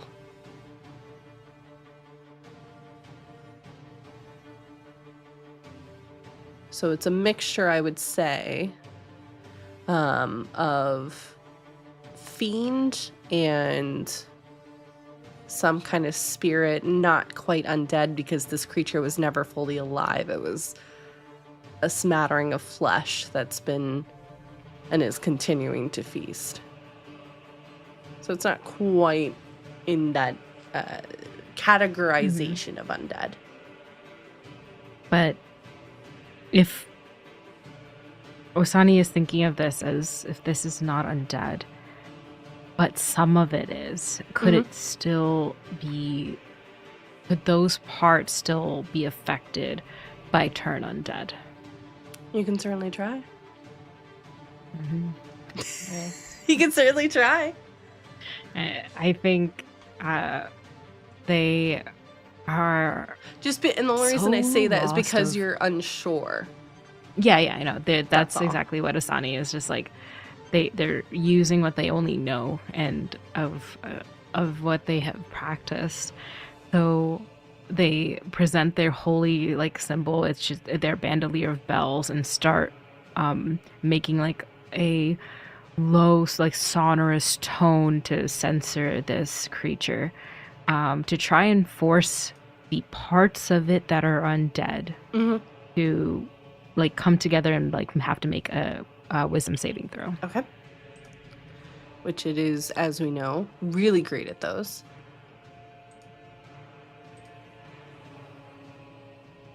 That is going to be a 16. Okay. That is my save, I think. Well, oh wait, no, it says 16 on here, but under spells it says 18 save DC. we'll go. Your Confusing. save DC is 18. Your save Yeah. DC is 18. Yeah, then it's 18 is thank your you. save. So yeah, it would fail then. Because of this channel divinity that they're doing, it If it fails its save, it has the frightened and incapacitated condition for 1 minute. Okay. And for that duration, it tries to move as far away from you as it can on its turn. This effect ends early if the creature takes damage.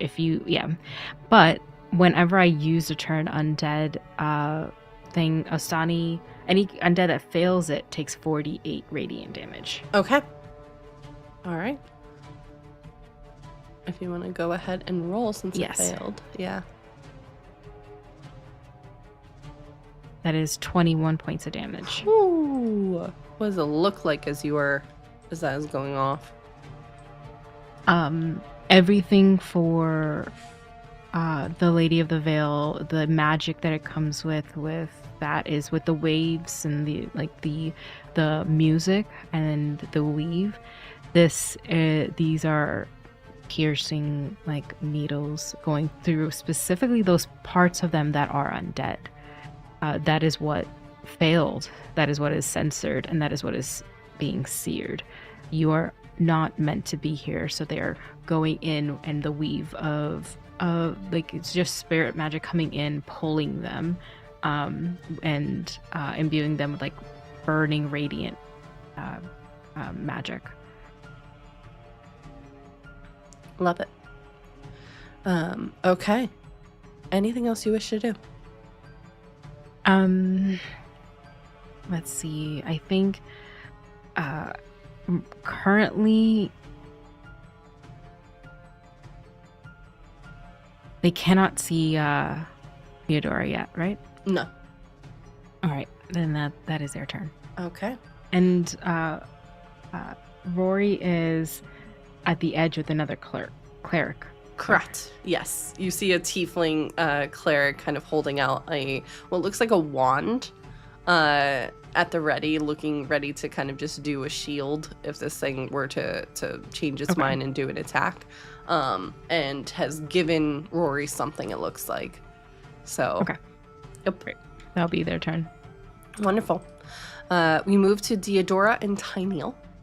As you are at this moment just moving through the gate that separates Erudite Quarter from this one.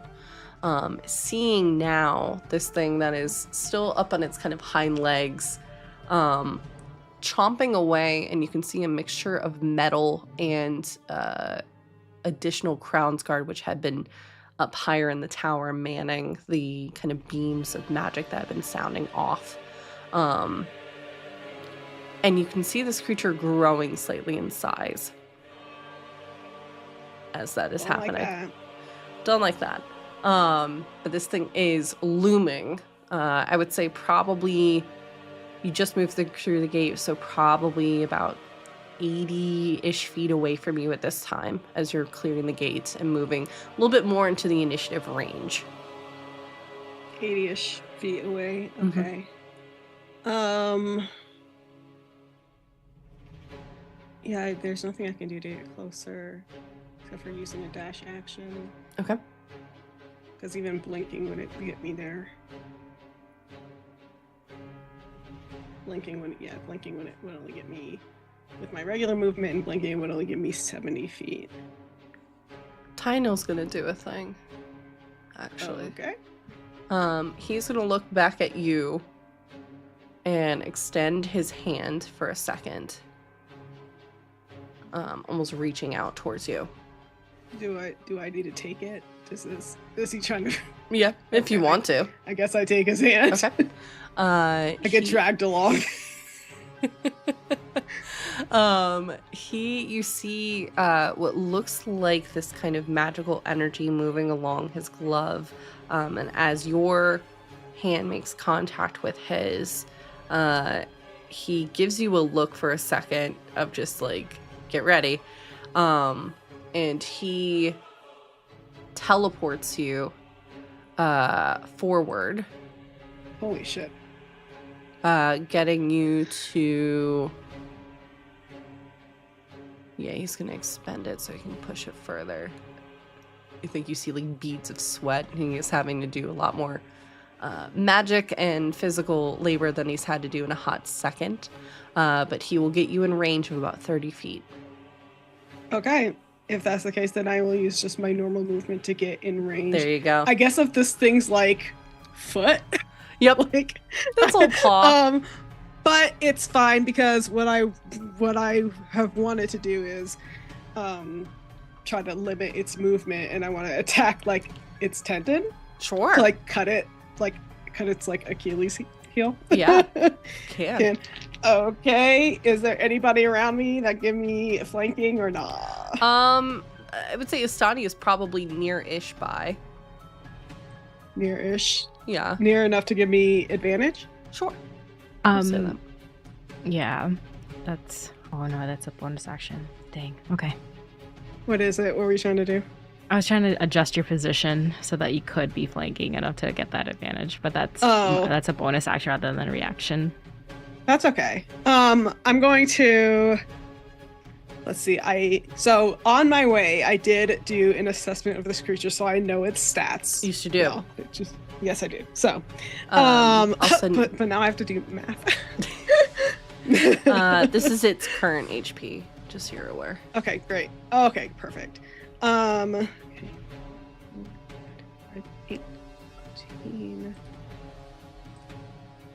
I'm gonna expend a superiority die to make this a precision attack. I'm also gonna Great Weapon Master on this. Okay. So that's gonna be 14 plus 9. That's 23 exactly. Oh, perfect. And since I'm shifted, I get an extra d6 because I'm wearing my armor. Yep. I'm also going to spend another superiority die to make this a distracting strike, so that way that I'll add that to my damage. But also, the next person who attacks before my next turn gets advantage on their attack. Love it. More math. All the math. Math.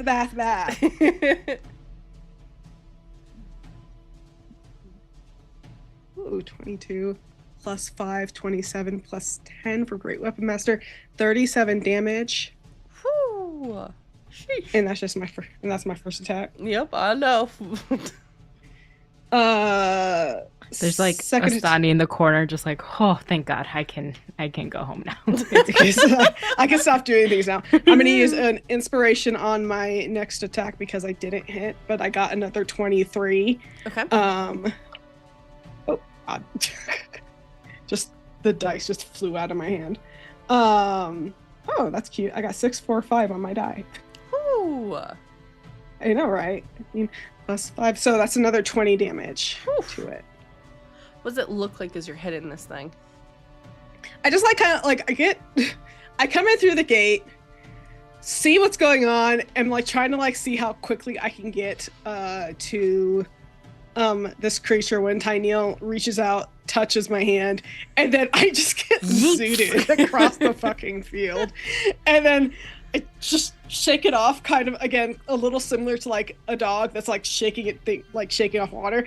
And then I just unsheath my greatsword and just with precision just like find like where the vulnerable part of this creature's like tendon is and just slice at it a couple times. Love it. To try to hobble it. Yeah, and you see those things are heading. This thing is not looking great. You can see, I think from your perspective, as its kind of head looks down at what is now attacking one of its paws, you can see almost bubbling to the surface slowly on the left side. This eye is starting to form.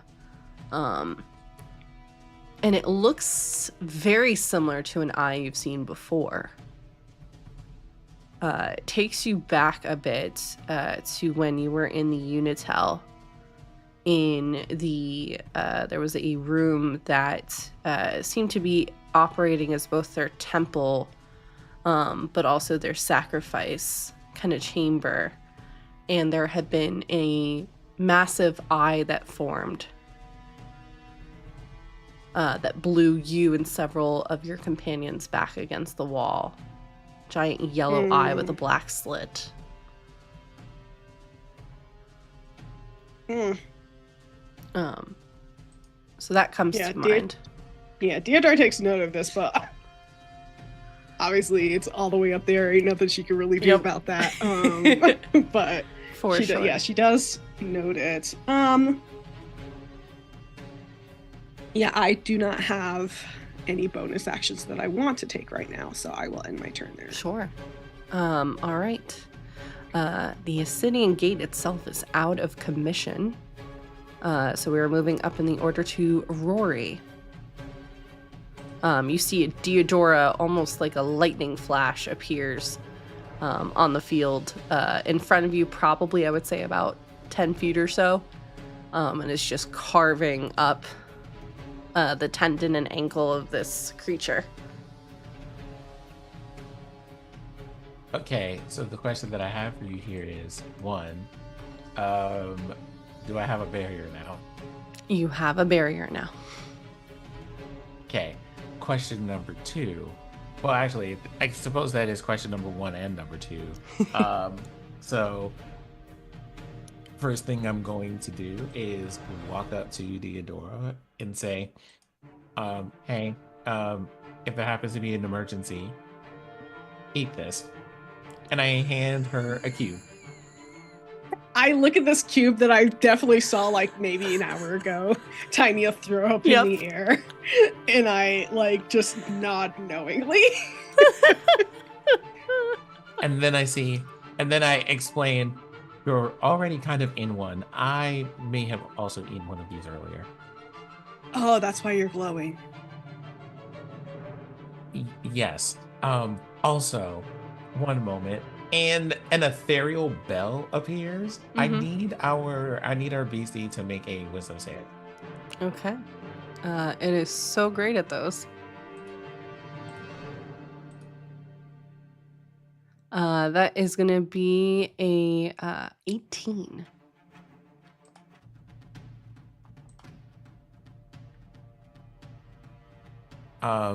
It makes hold on for a moment.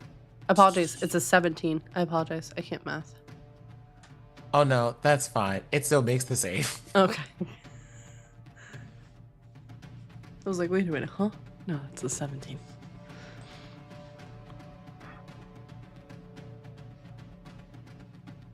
This creature is wise and it also has armor.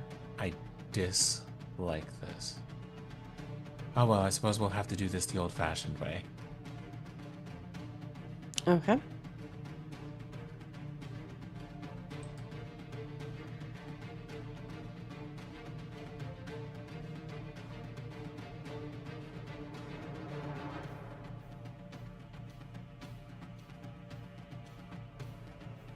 I'm gonna go shoot the short bow at it. I figured. I was like, I'm gonna wait till I get confirmation because I don't know what roll you with do. advantage. Yep, you will get advantage on it. I roll with advantage. Yep. Yeah, because I did a distracting strike on it. So on your next attack roll, you get advantage. Oh, that's fun. Yeah. Okay. So Oh, that's fun. That's a hit is a 25. Yep, that definitely hits. Okay, so it is this many, but also wait, hold on. Is this many and then it's also that. Okay, hold on.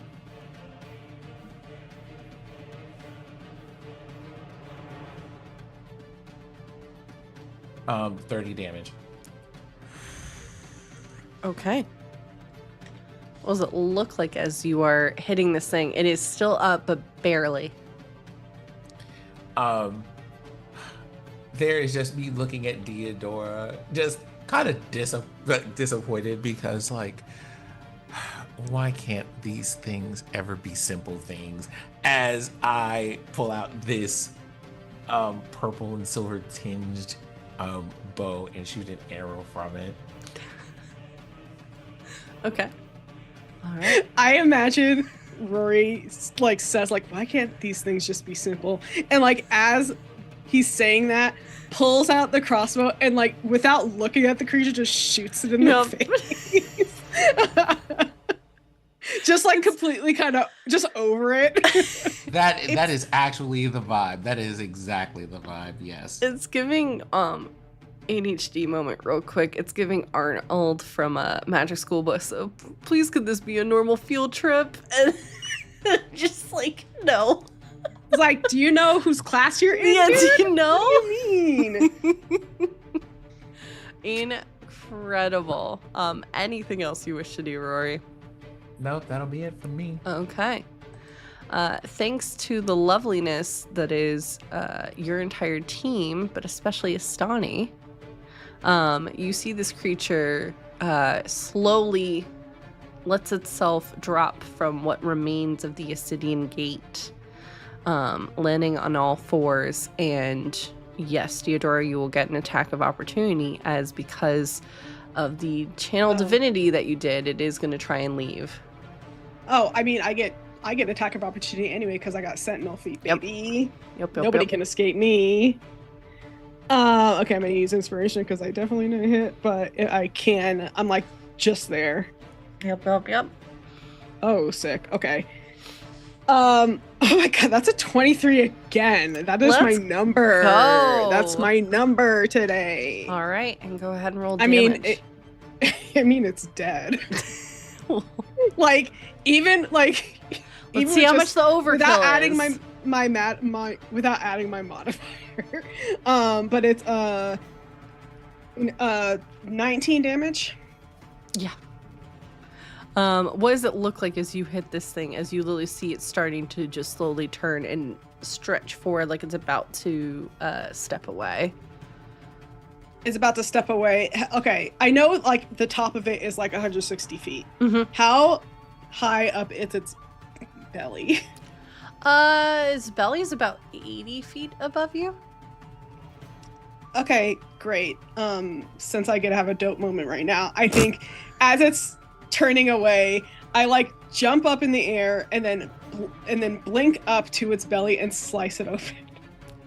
Incredible. Okay. And just like, and it's gonna be nasty, but it's already kind of nasty around here anyway, I imagine, because this thing is just here. So, but just like, you know, slice it open, let all the guts fall out. Love it. Okay. You slice and immediately see black ichor starting to pour out of this thing. And a couple things happen all at once. You hear again another resounding cry. Deodora, this is the first you're really hearing, I think, it up close, and it's your connection with the shift weave that connects, I think, the dots. The yell is an amalgamation of the souls and individuals that it's digested as it yells. As it does, as ichor is pouring out of its stomach, it, in its kind of dying moments, you see it's opening up the maw, and this, what looks like a plume of lights, almost like a bouquet of shooting stars kind of coming out of this creature before zooming off elsewhere across the horizon. Are those just all the souls? Seemingly being... They're all going in the same direction? Directed, yes, elsewhere. In its dying moments of doing so. It looks like it is taking off across the city of Jorix, across the sea. Across the sea. Do I know what's on the other side of the sea? There's another continent, but there's also a slew of islands and other possibilities that it could go.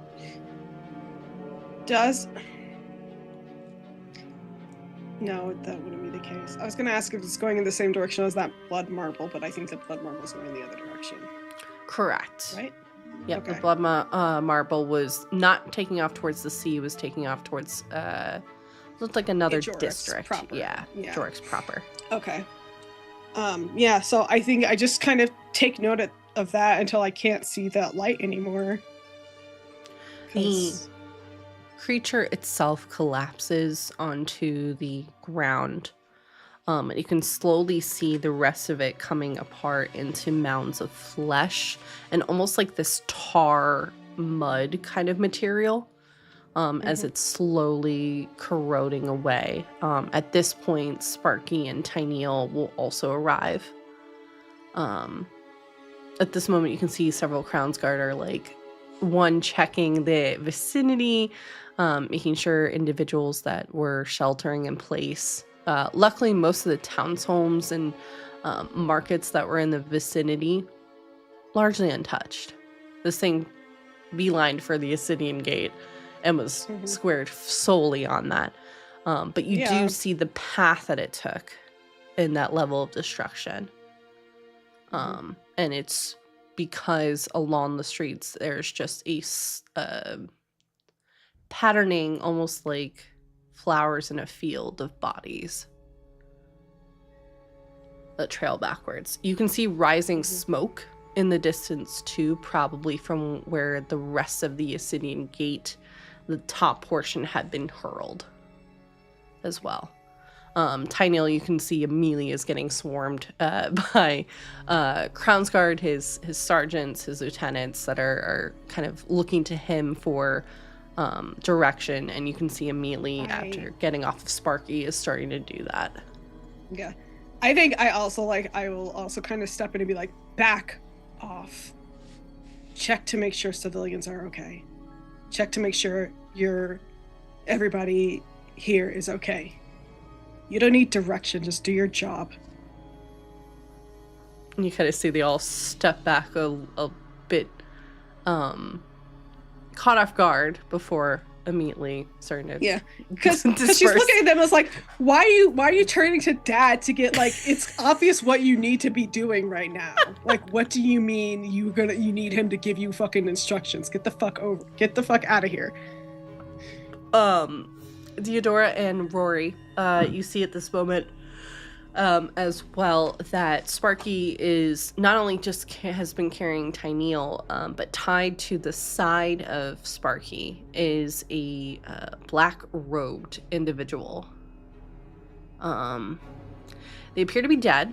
You can tell they're not moving, and you can tell, Astani, from where you're at, from the peaks of flesh that are peeking out from underneath the robes where it's been torn. Their skin is porcelain, like in terms of coloring. And you can also see, I think would you have covered up their arms, Theodora, or no? Before There's tying no them? time for that. Okay. I trust them up like a fucking, like a goddamn, like, deer that I hunted out in the fucking woods. And, like, you can see on their arms very similar looking markings to what Aerie had on their arms, but different coloration. Aerie's was like a purple black. This is more like a red.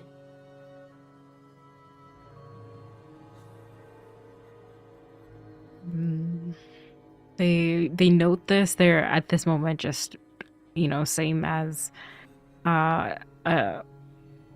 their instruction and their mode of they've put this down as to take care of people and to see who needs help, either being pulled from the brink or ushered slowly and said goodbye to.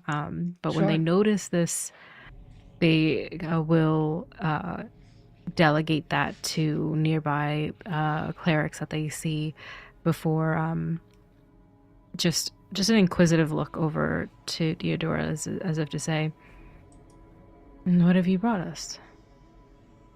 Oh. Pray.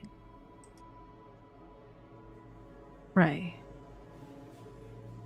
This person was following Tyneal with the purpose of trying to attack him. Right.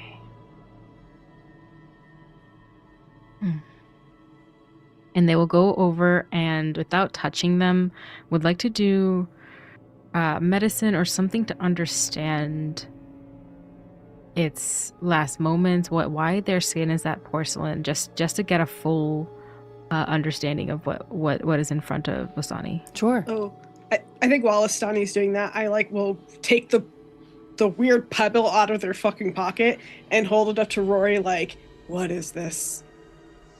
You see Theodora's holding what looks like a almost like a crystal that is not lit. And I say not lit, memory flashes of Sam and his amethyst, for instance, that is usually shining or crystal clear and has a glow to it.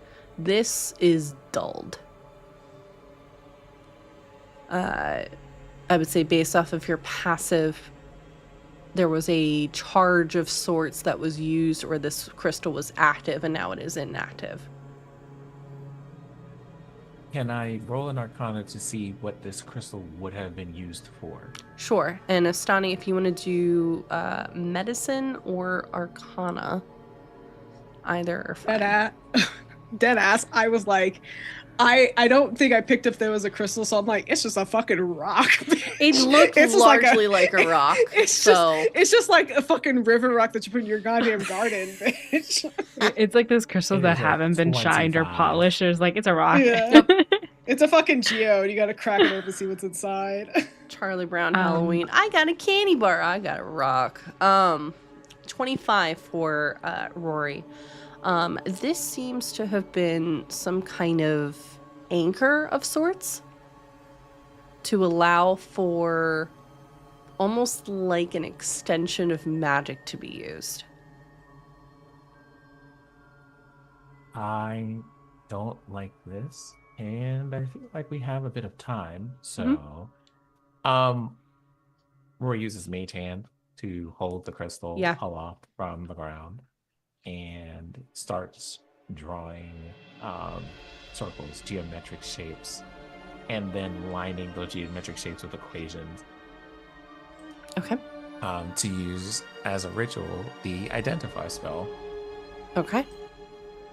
And as you do that, we'll bounce back to Astani. That is a 9 + 8 for 17. Thank you.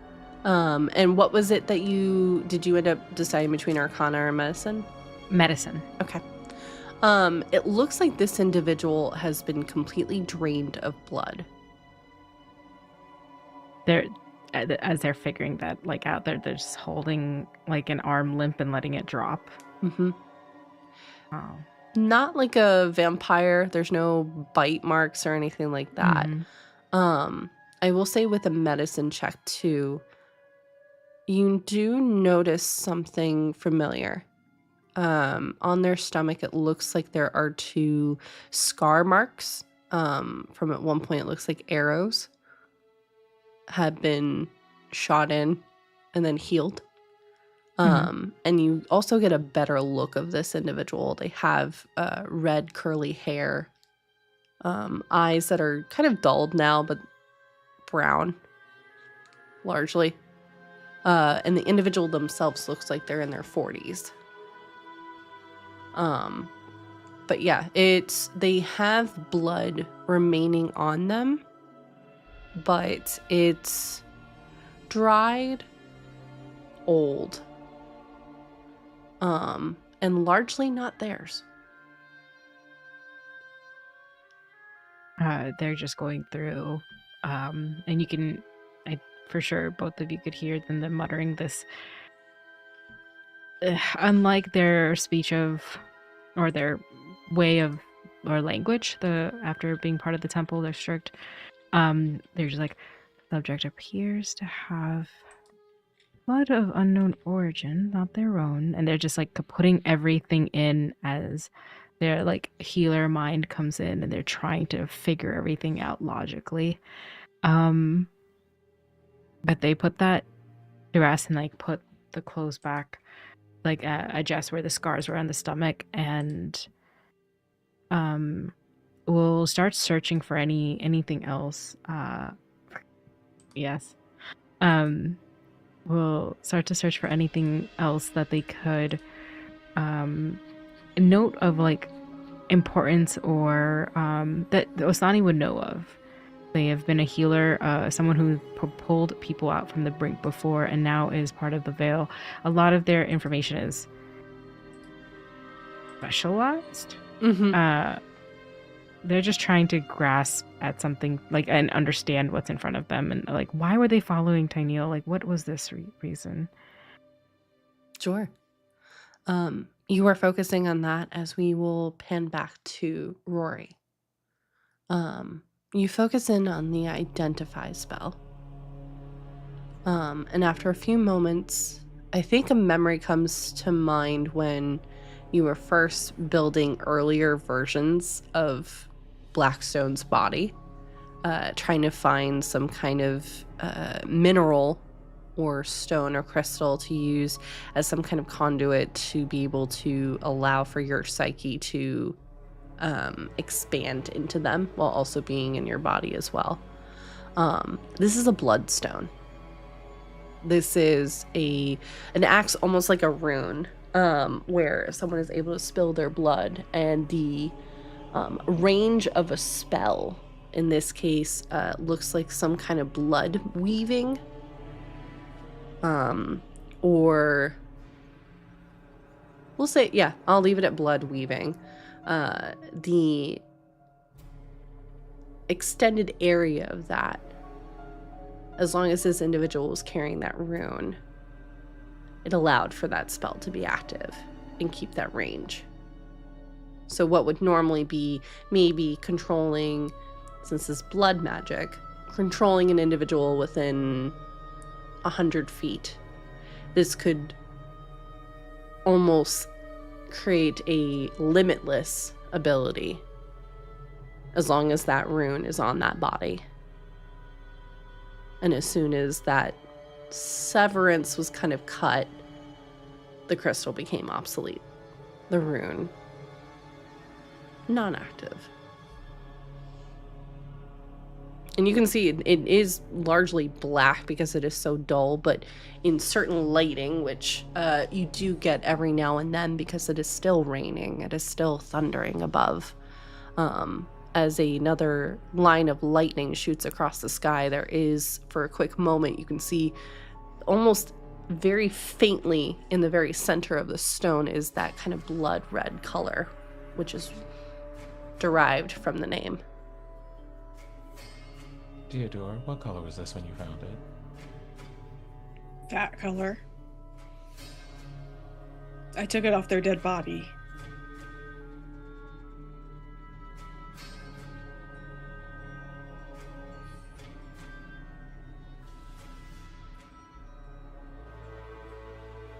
Were they wearing this as some kind of necklace or something when you fought them? It's in their pocket.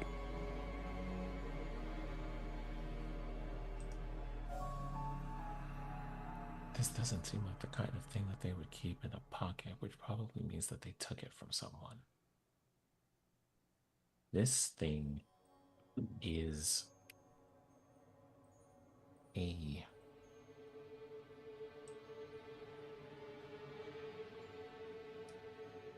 is connected to blood magic that lets you manipulate people from a distance. Yeah, well, this person was doing blood magic, and then once they were felled, some of the blood that came off of them turned into a little marble and rolled away. Back to, I assume, whoever was commanding it.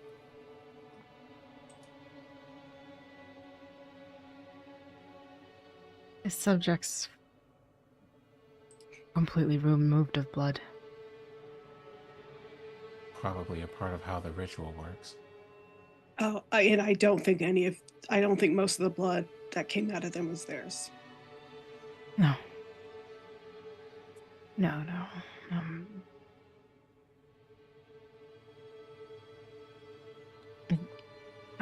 There's this detest for blood magic, and like as Masani's just shuddering.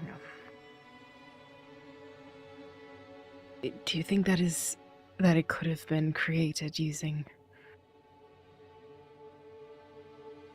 someone else's blood? I turned to Rory because there's a look on Theodore's face like, I know you're not asking me. I don't know anything. Mm-hmm. They're asking Rory, yeah.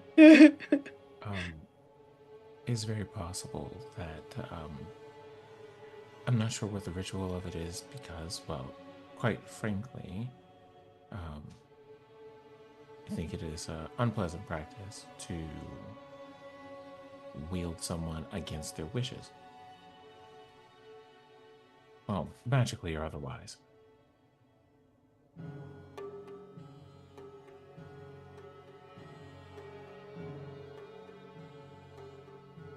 Well, unfortunately, the people that we're dealing with don't care about that. The good news is, unfortunately, whether I like it or not, I had to learn enough about it to identify it. So, I think there are some things that we can immediately use this crystal for, at least to kind of figure out our way back to the source of things. Inadvertently, Deodora, you might be one of our most helpful channels to figure that out.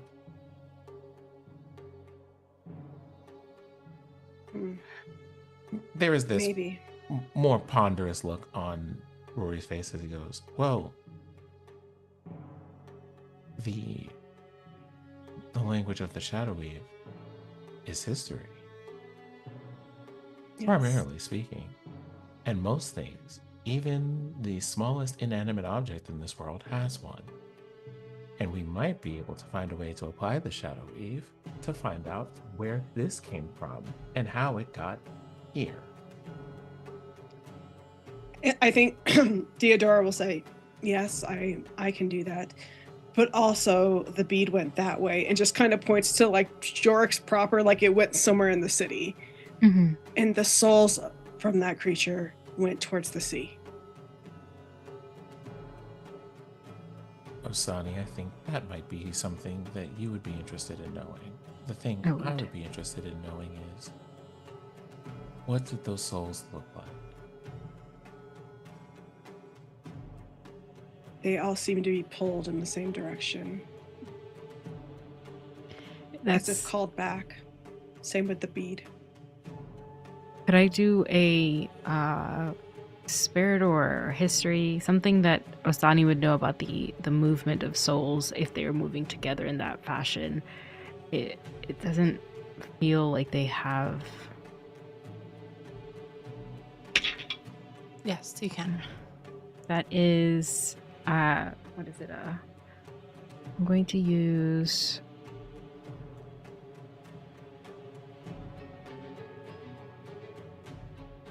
Or 13. 13. With that, you would know that souls very much are reflections of people in life. Some linger, hence ghosts in a lot of the stories that, people may tell around a campfire late at night. To those that are often slowly, and is often more the case for you, I would say, in your experience, are usually playing with the current, right, as there is a rift between here and the Vale and the Temple District. Usually playing with that current. What Deodora is describing is more like a magnet. This magnet being strong enough to ignore that rift and being directed elsewhere, almost repelled by the rift itself, if you're thinking of it in the terms of like magnets in this situation. Mm-hmm. So just as Deodora says, like pulled, like attracted to something, but repelled away from the rift here. Here's another way to describe it, and this might feed more into Deodora or Sani's viewpoint.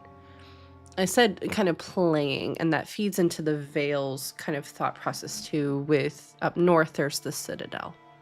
And there's a thing, Astani, you would know about this, the River of Life, the River of Souls, as it's often called too. That is what is the kind of lines that creates the rifts that are around Ampistrano, is that river. The one that's in the temple being like a small brook that leads to that river. Souls often play, much like people play in the tides and in the riverbeds. This is a strong enough current overrode that river, much like a riptide, and pulled them away from where they were supposed to go.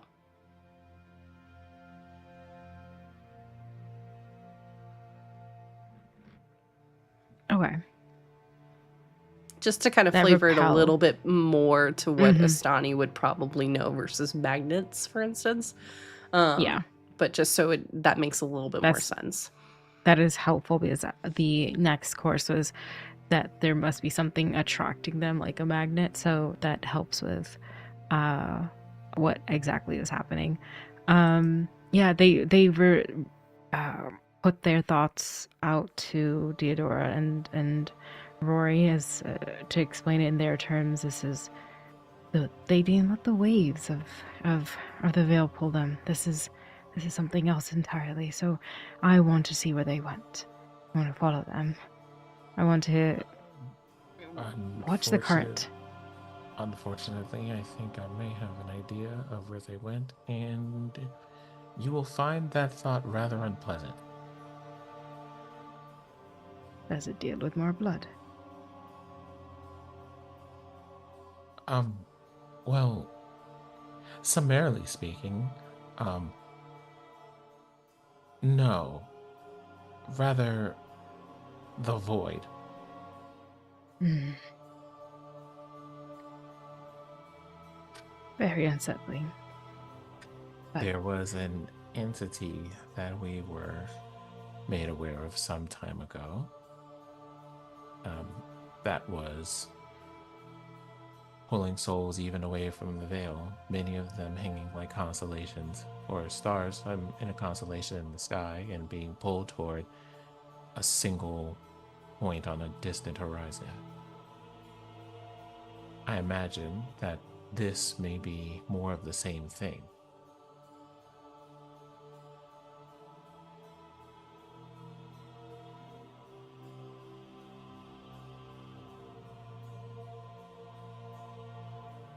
The same thing, maybe, but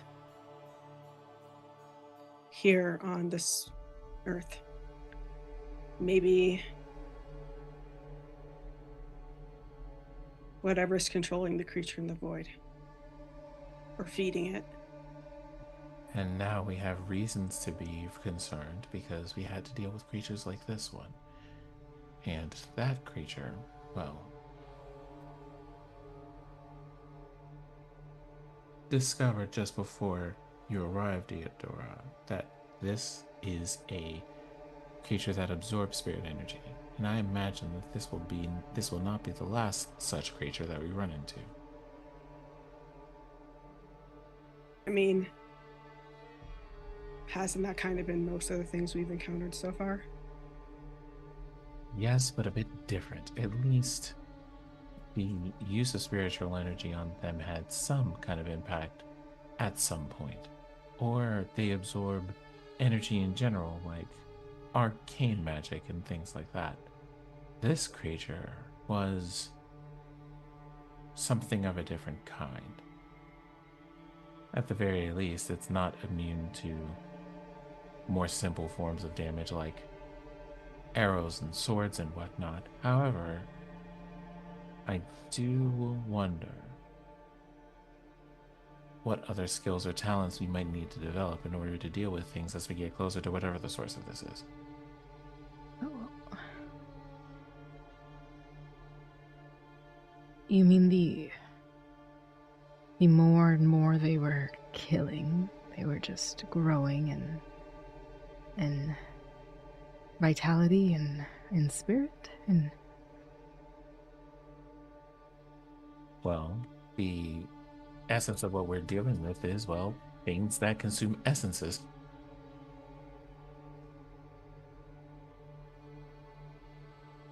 Much like the situation that we're currently dealing with Aerie.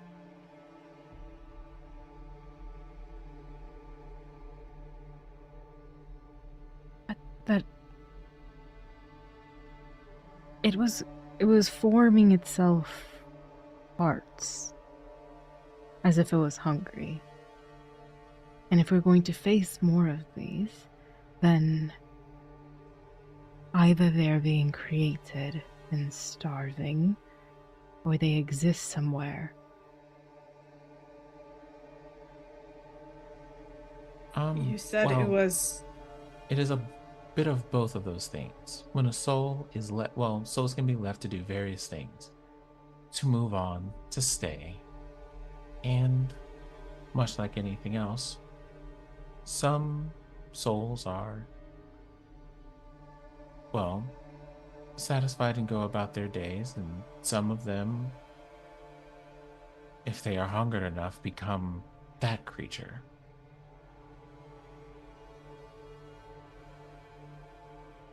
But of that size, of that amount of destruction, Could it be something a little bit more? Well, I don't want to say simple, but it seems that every time we've encountered something of this nature, it has been an experiment.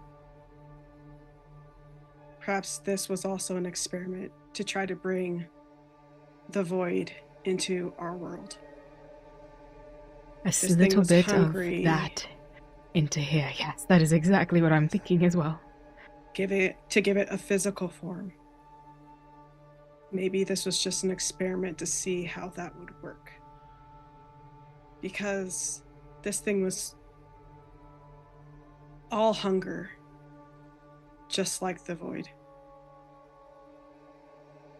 And more importantly, someone made provisions in case the creature was defeated to maintain all of the souls that it captured. Mm-hmm. And it seems to me that it's trying to capture powerful souls. And I kind of like glance over at where Tyneal is, and then up at like the tower that was bit off at the top, and only at the top, and ripped off. We should expect more of this. Yes. Then it seems I'm going to have to get a little bit more inventive.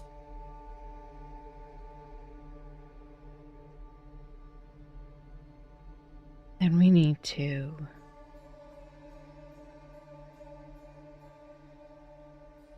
First of all, I suppose we should rest. We are going to be... I, for one, am going to be useless in my current state. But Yes. two, finding a person who might be able to use a magic such as locate an item might be able to set us in the appropriate direction. But I would say, before we do any of that, aside from resting, we do have the situation with Aerie to tend to.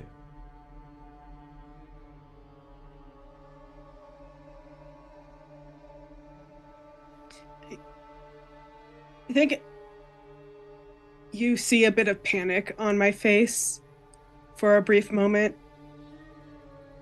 And like, Theodore will pull the two of you in a little closer and say, I found something else on their body. What is it? They've been tracking my tribe's movements around the area.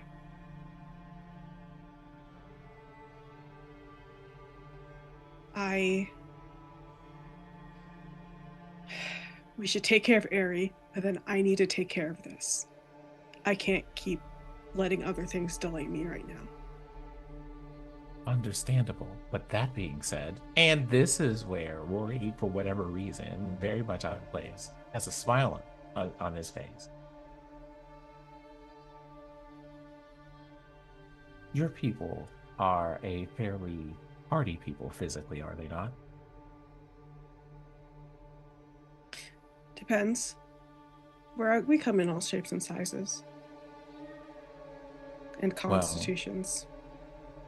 I suppose in various shapes and sizes and constitutions, we may be able to figure out how to properly utilize these. They might afford them some protections, at least physical ones. Maybe. But I just worry about magic that can be tracked. That creature seemed to be going after Tyneal specifically, and those are made with his magics.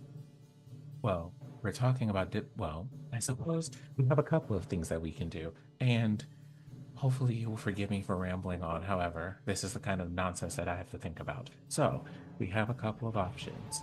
These, and I present these all have a bit of Tyneal's magical signature, which means if you have enough of these distributed in enough places, it reads as if he is everywhere and nowhere at once, and that is an option. Could give them enough cover. That's brilliant. Option number 2. This is a matter of divination.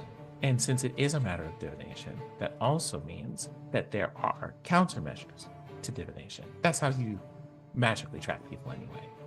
There are items, there are items that would prevent that tracking. There are spells that would prevent that tracking. There are structures you can build to prevent that tracking.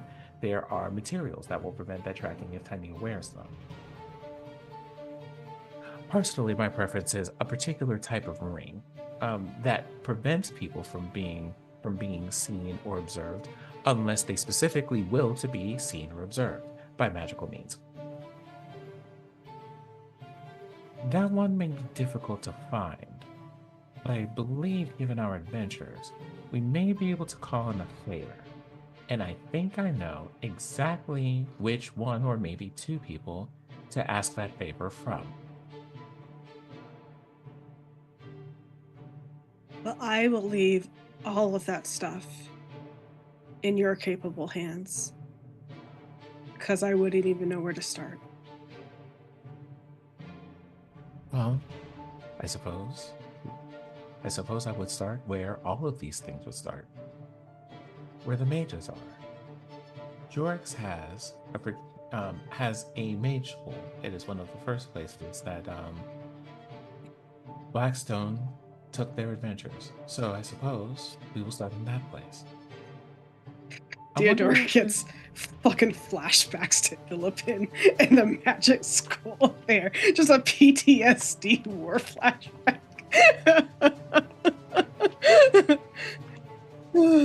No, I'm talking about, but also like just like having to fight one of the fucking head of the school.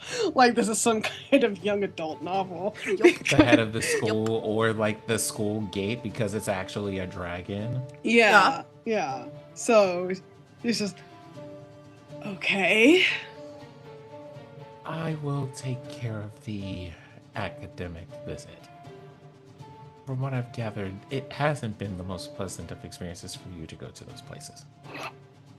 Well, I mean, it's fine as long as, nobody's trying to make me learn how to read or attacking me with dragons or, being part of like a bigger conspiracy to take over the world by absorbing people's spirits and magics out of their bodies.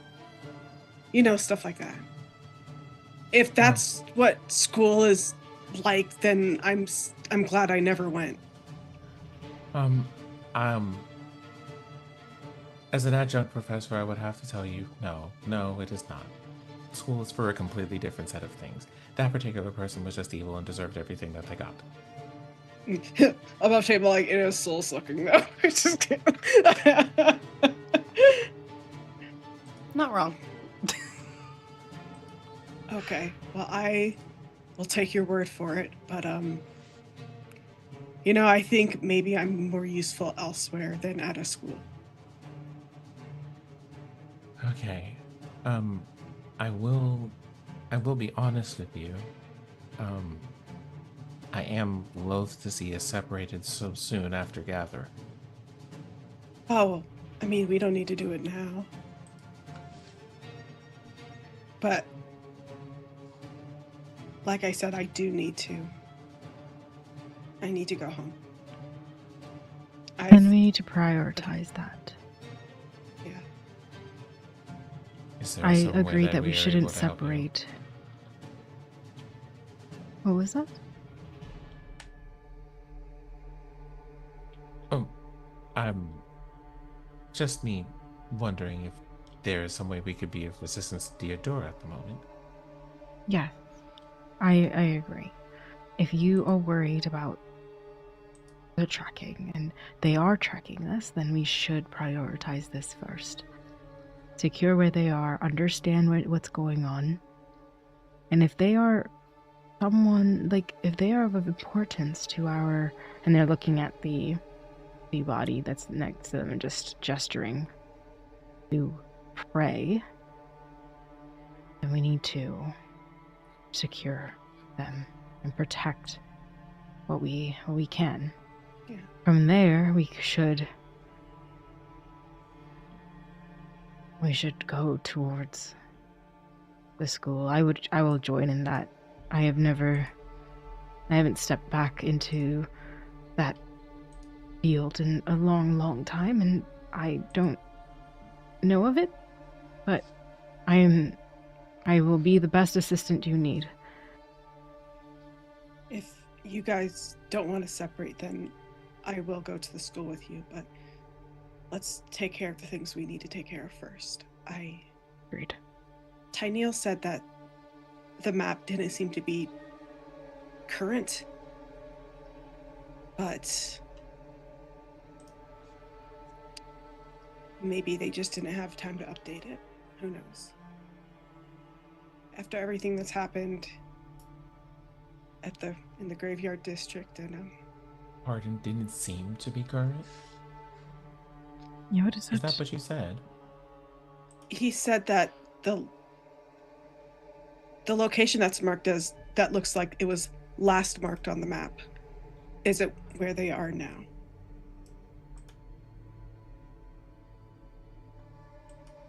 That means one of two things, and either way, I would like to see that map sooner than later. When we're somewhere private, I will show you. I don't want to pull it out now with... Like, I imagine we're, like, having this conversation, this private conversation, but it's like, there's just chaos everywhere. There's, like, a stinking dead body, like, right next to it. There's, like, two stinking bodies next to us, really, because we have the fucking bloodless one, and then we have this giant creature, just flesh creature. So Yeah, which is largely dissolving in on itself, but yeah. Yeah, so it's, like, fucking rotting right next to us, like, in real time. So it's just like... And then we're having this super deep, serious conversation. That just tickles me. Yeah, when we're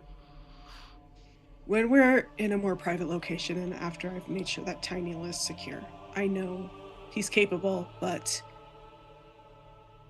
I do think he's being targeted. Okay. Well, I suppose I have some ideas, and I will try to put those into motion. The academic situation can likely be handled with a small missive of some kind.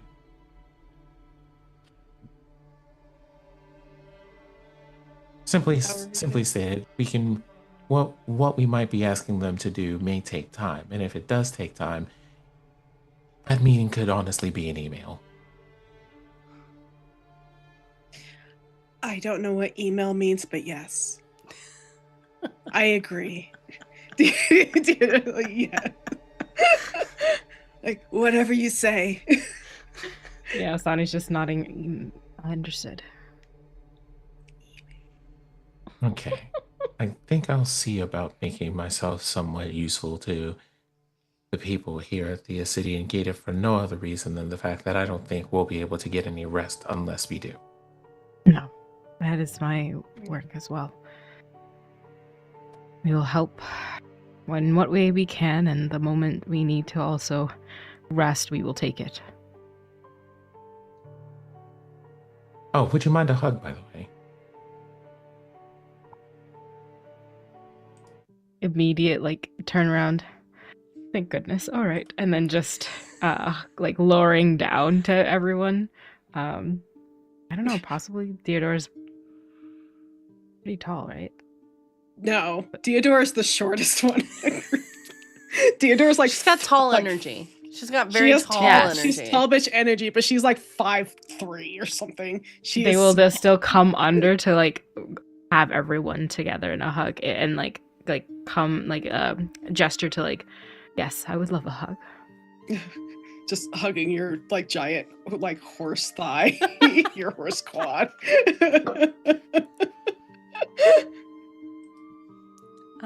We'll say for the sake of brevity, you spend the next few hours helping out those that have been either slain or are injured in the fight. You are able to find Lysa Astani. She's fine. She's covered in blood, but it's not hers.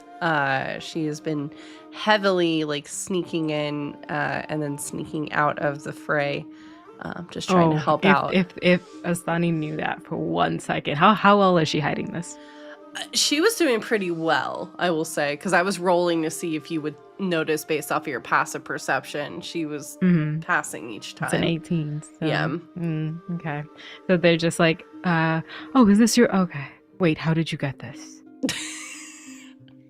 And she just It's clearly gestures at the body in Theodora's front of her. Like Theodora says this, like, it's clearly not hers. just points at the body in front of her. Just deep stare of...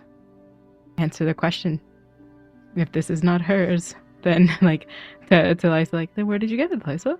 Just and then like I feel Watch like your the sibling spear in energy and just kind of and just slow pacing back behind them to finish out whatever just like a Mom Stani. Yep, Mom Stani. Very much. Literally was just, if truth be told, she was doing exactly as she said she was going to do with to you, Astani. She was just going into like emergency evac anyone who was injured out of the situation. So she didn't break her word in any means of it. You can see her weapons are like still very cleanly at her side, haven't been touched. But she has been very busy with like just trying to help out anyone that's been in need. But seems fine. Seems horrified at what she just saw, but you all have seen creatures come out of the veil before. In fact, fought one the day before. So it's not too surprising, but it's surprising it got that bad. And I think the Osani is just, they are a fledgling, and there is this siblings / teacher mentor relationship between fledglings and those of like the watchers and walkers. keepers, and so it's a like just a different sense of, I want you to be safe, even though I know this is what you're supposed to be doing. Sure. And I've seen you, like, get near danger before. Just an added level because of their history. And Osani does let go of it when they do see them work on stuff. It's just this stubbornness of, like, they could just have another life and do something less scary. But that's not for her to decide, so she just stomachs it and walks away. Sure. You're able to help out quite a bit over the next few hours. The Acidian gate, as Tinyal is able to announce, will begin getting rebuilt, although after everyone rests. The commentary kind of moves into the gate itself, and you kind of see, much like he did with all of you, him casting the wards to prevent anyone from listening in. He looks exhausted, mentally, physically. He's got blood on him from both the battle that he had with Theodora and the individual before, and a steady, heavy brow as he's seemingly, and I think Rory, you would connect with this even more so, he's not just trying to solve one math problem at a time. He is quickly trying to solve about 12 of them at a given time and trying to weigh several aspects. After a moment, he kind of steps on to where some of the rock and metal has kind of fallen into like a small little mound, and he steps forward, looking around at the remaining Crown's Guard, as well as you all in the vicinity as well. Looking, Theodora, I would say, in a very familiar stance. He's had to make these address before. It's been a long time since you've had to sit in on one. You see him look around before focusing in. I want to commend you all for the work that you did today. The city, for the most part, has been protected.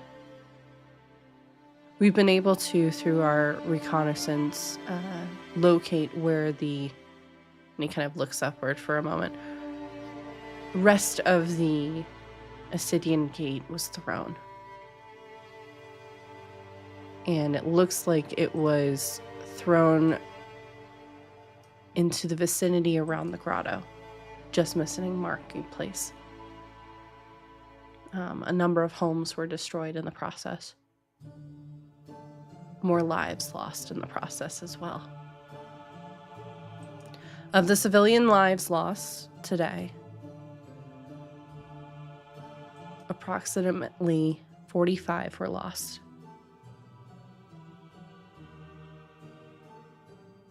Crown's Guard. And you do realize, specifically Rory and Astani, that the room is a lot less populated than it was before.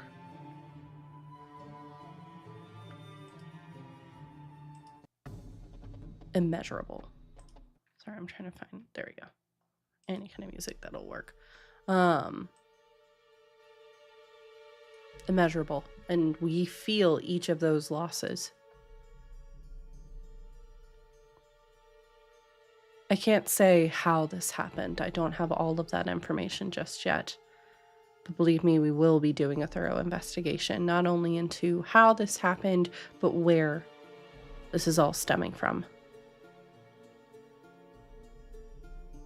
Rest assured, I will not rest until we get to the bottom of this. And I ensure that not only all of you, but the very city itself is safe. You have my word.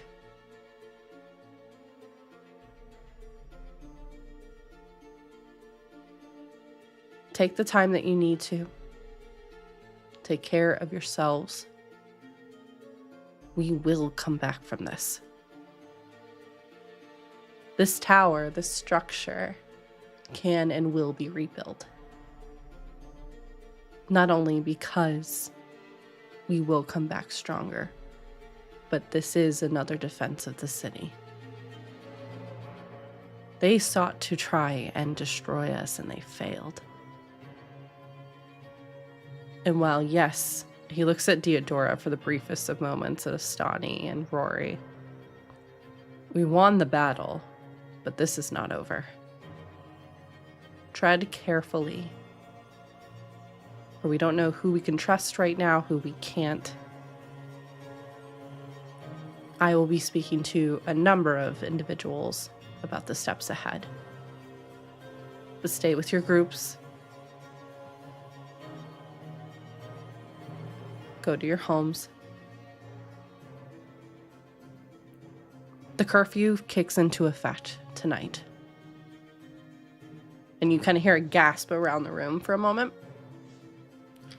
He kind of holds his hand up. I know. We were hoping to not have to do this, or at the very least wait a few weeks. And I'm sure there will be fallout, but I will take the blame for that. I would rather take the blame than more lives lost in the process. Come hell or high water.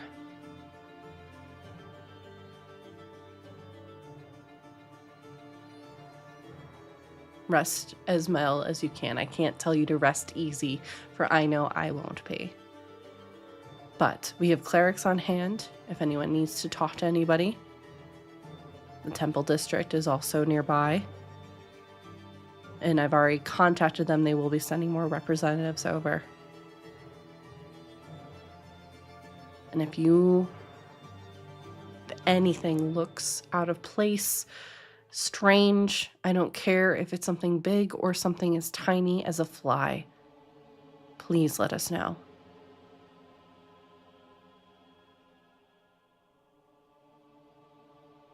I can't say what lies ahead, but I know if we pull together, we can do this. They seek to divide us. They seek to wreck us from within. Don't give in to that. Don't feed into despair.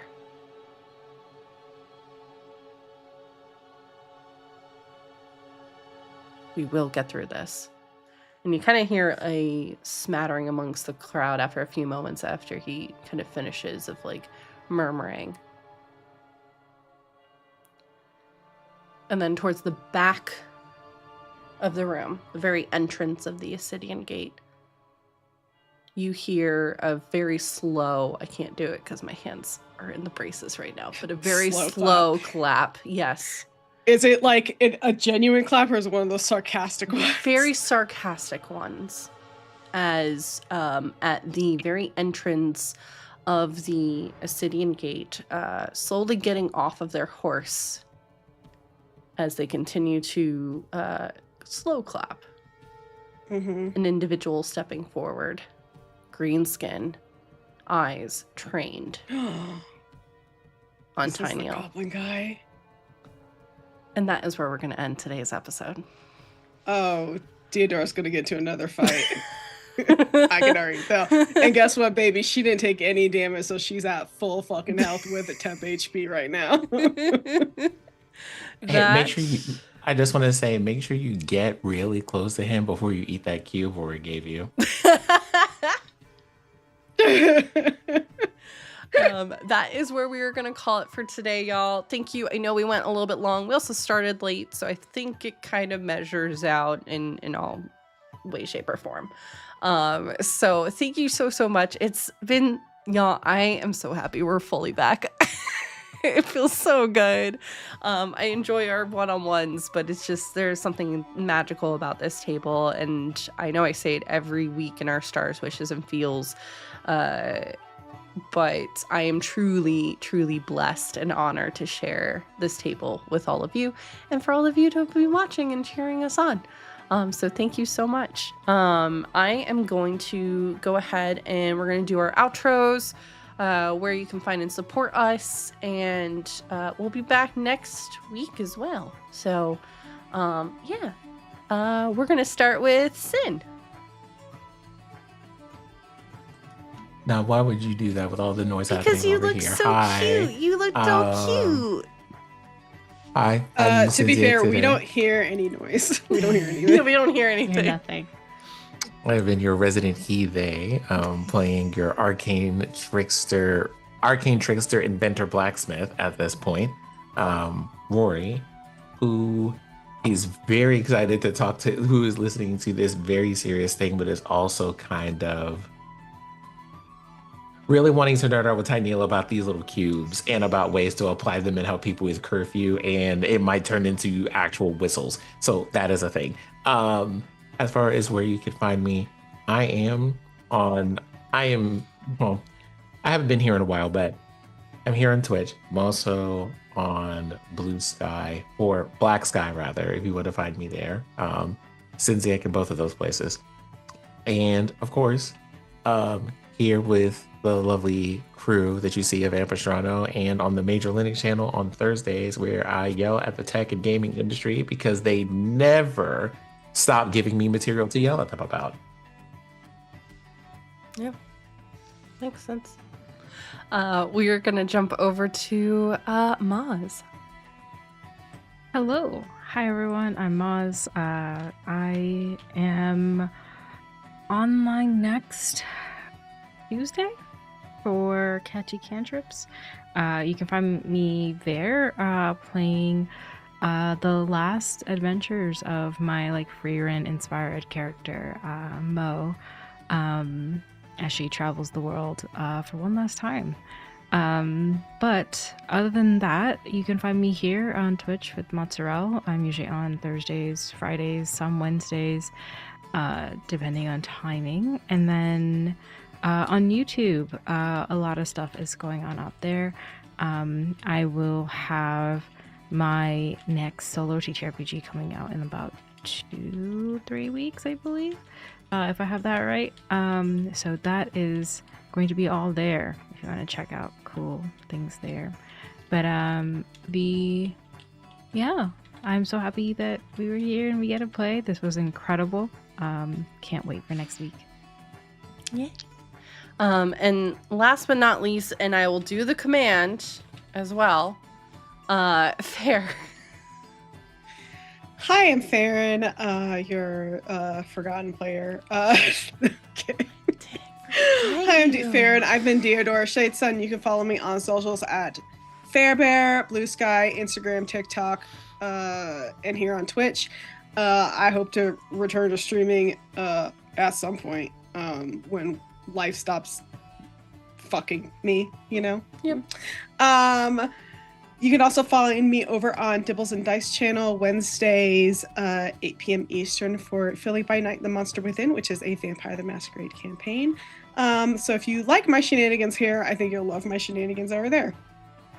I also have some other projects that I'm working on offline that hopefully will be announced / released in the future at some point. I'm not going to give you a timeline because I don't know. But yeah. Keep an eye out on Blue Sky because that's when I try to tweet I'm going to say tweet. That's where I try to tweet what I'm doing when I'm doing it. Love it. And hi, everyone. I've been your storyteller, D&D Gremlynnart, they pronouns. I will be live this week. I'll be putting out my schedule on socials and Discord as well tonight. It's also my birthday week. So I haven't figured out what I'm gonna do, but listen, I'll figure it out and we'll do shenanigans then. So yeah. So we'll be doing that. It is on Wednesday, but I will likely be streaming tomorrow for a little bit because I wasn't able to stream this past week. So but yeah, thank you all so much for hanging out with us today. Like I said, we will be back next week with a brand new episode, as well as to figure out what's going to happen here, meeting this goblin individual, who apparently is not very appreciative of Tyneal. And yeah, we're going to go from there. We're going to raid someone awesome, so hang out with us. And yeah, thank you all so much. And we will catch you next time from Beyond the Veil. Bye, everybody!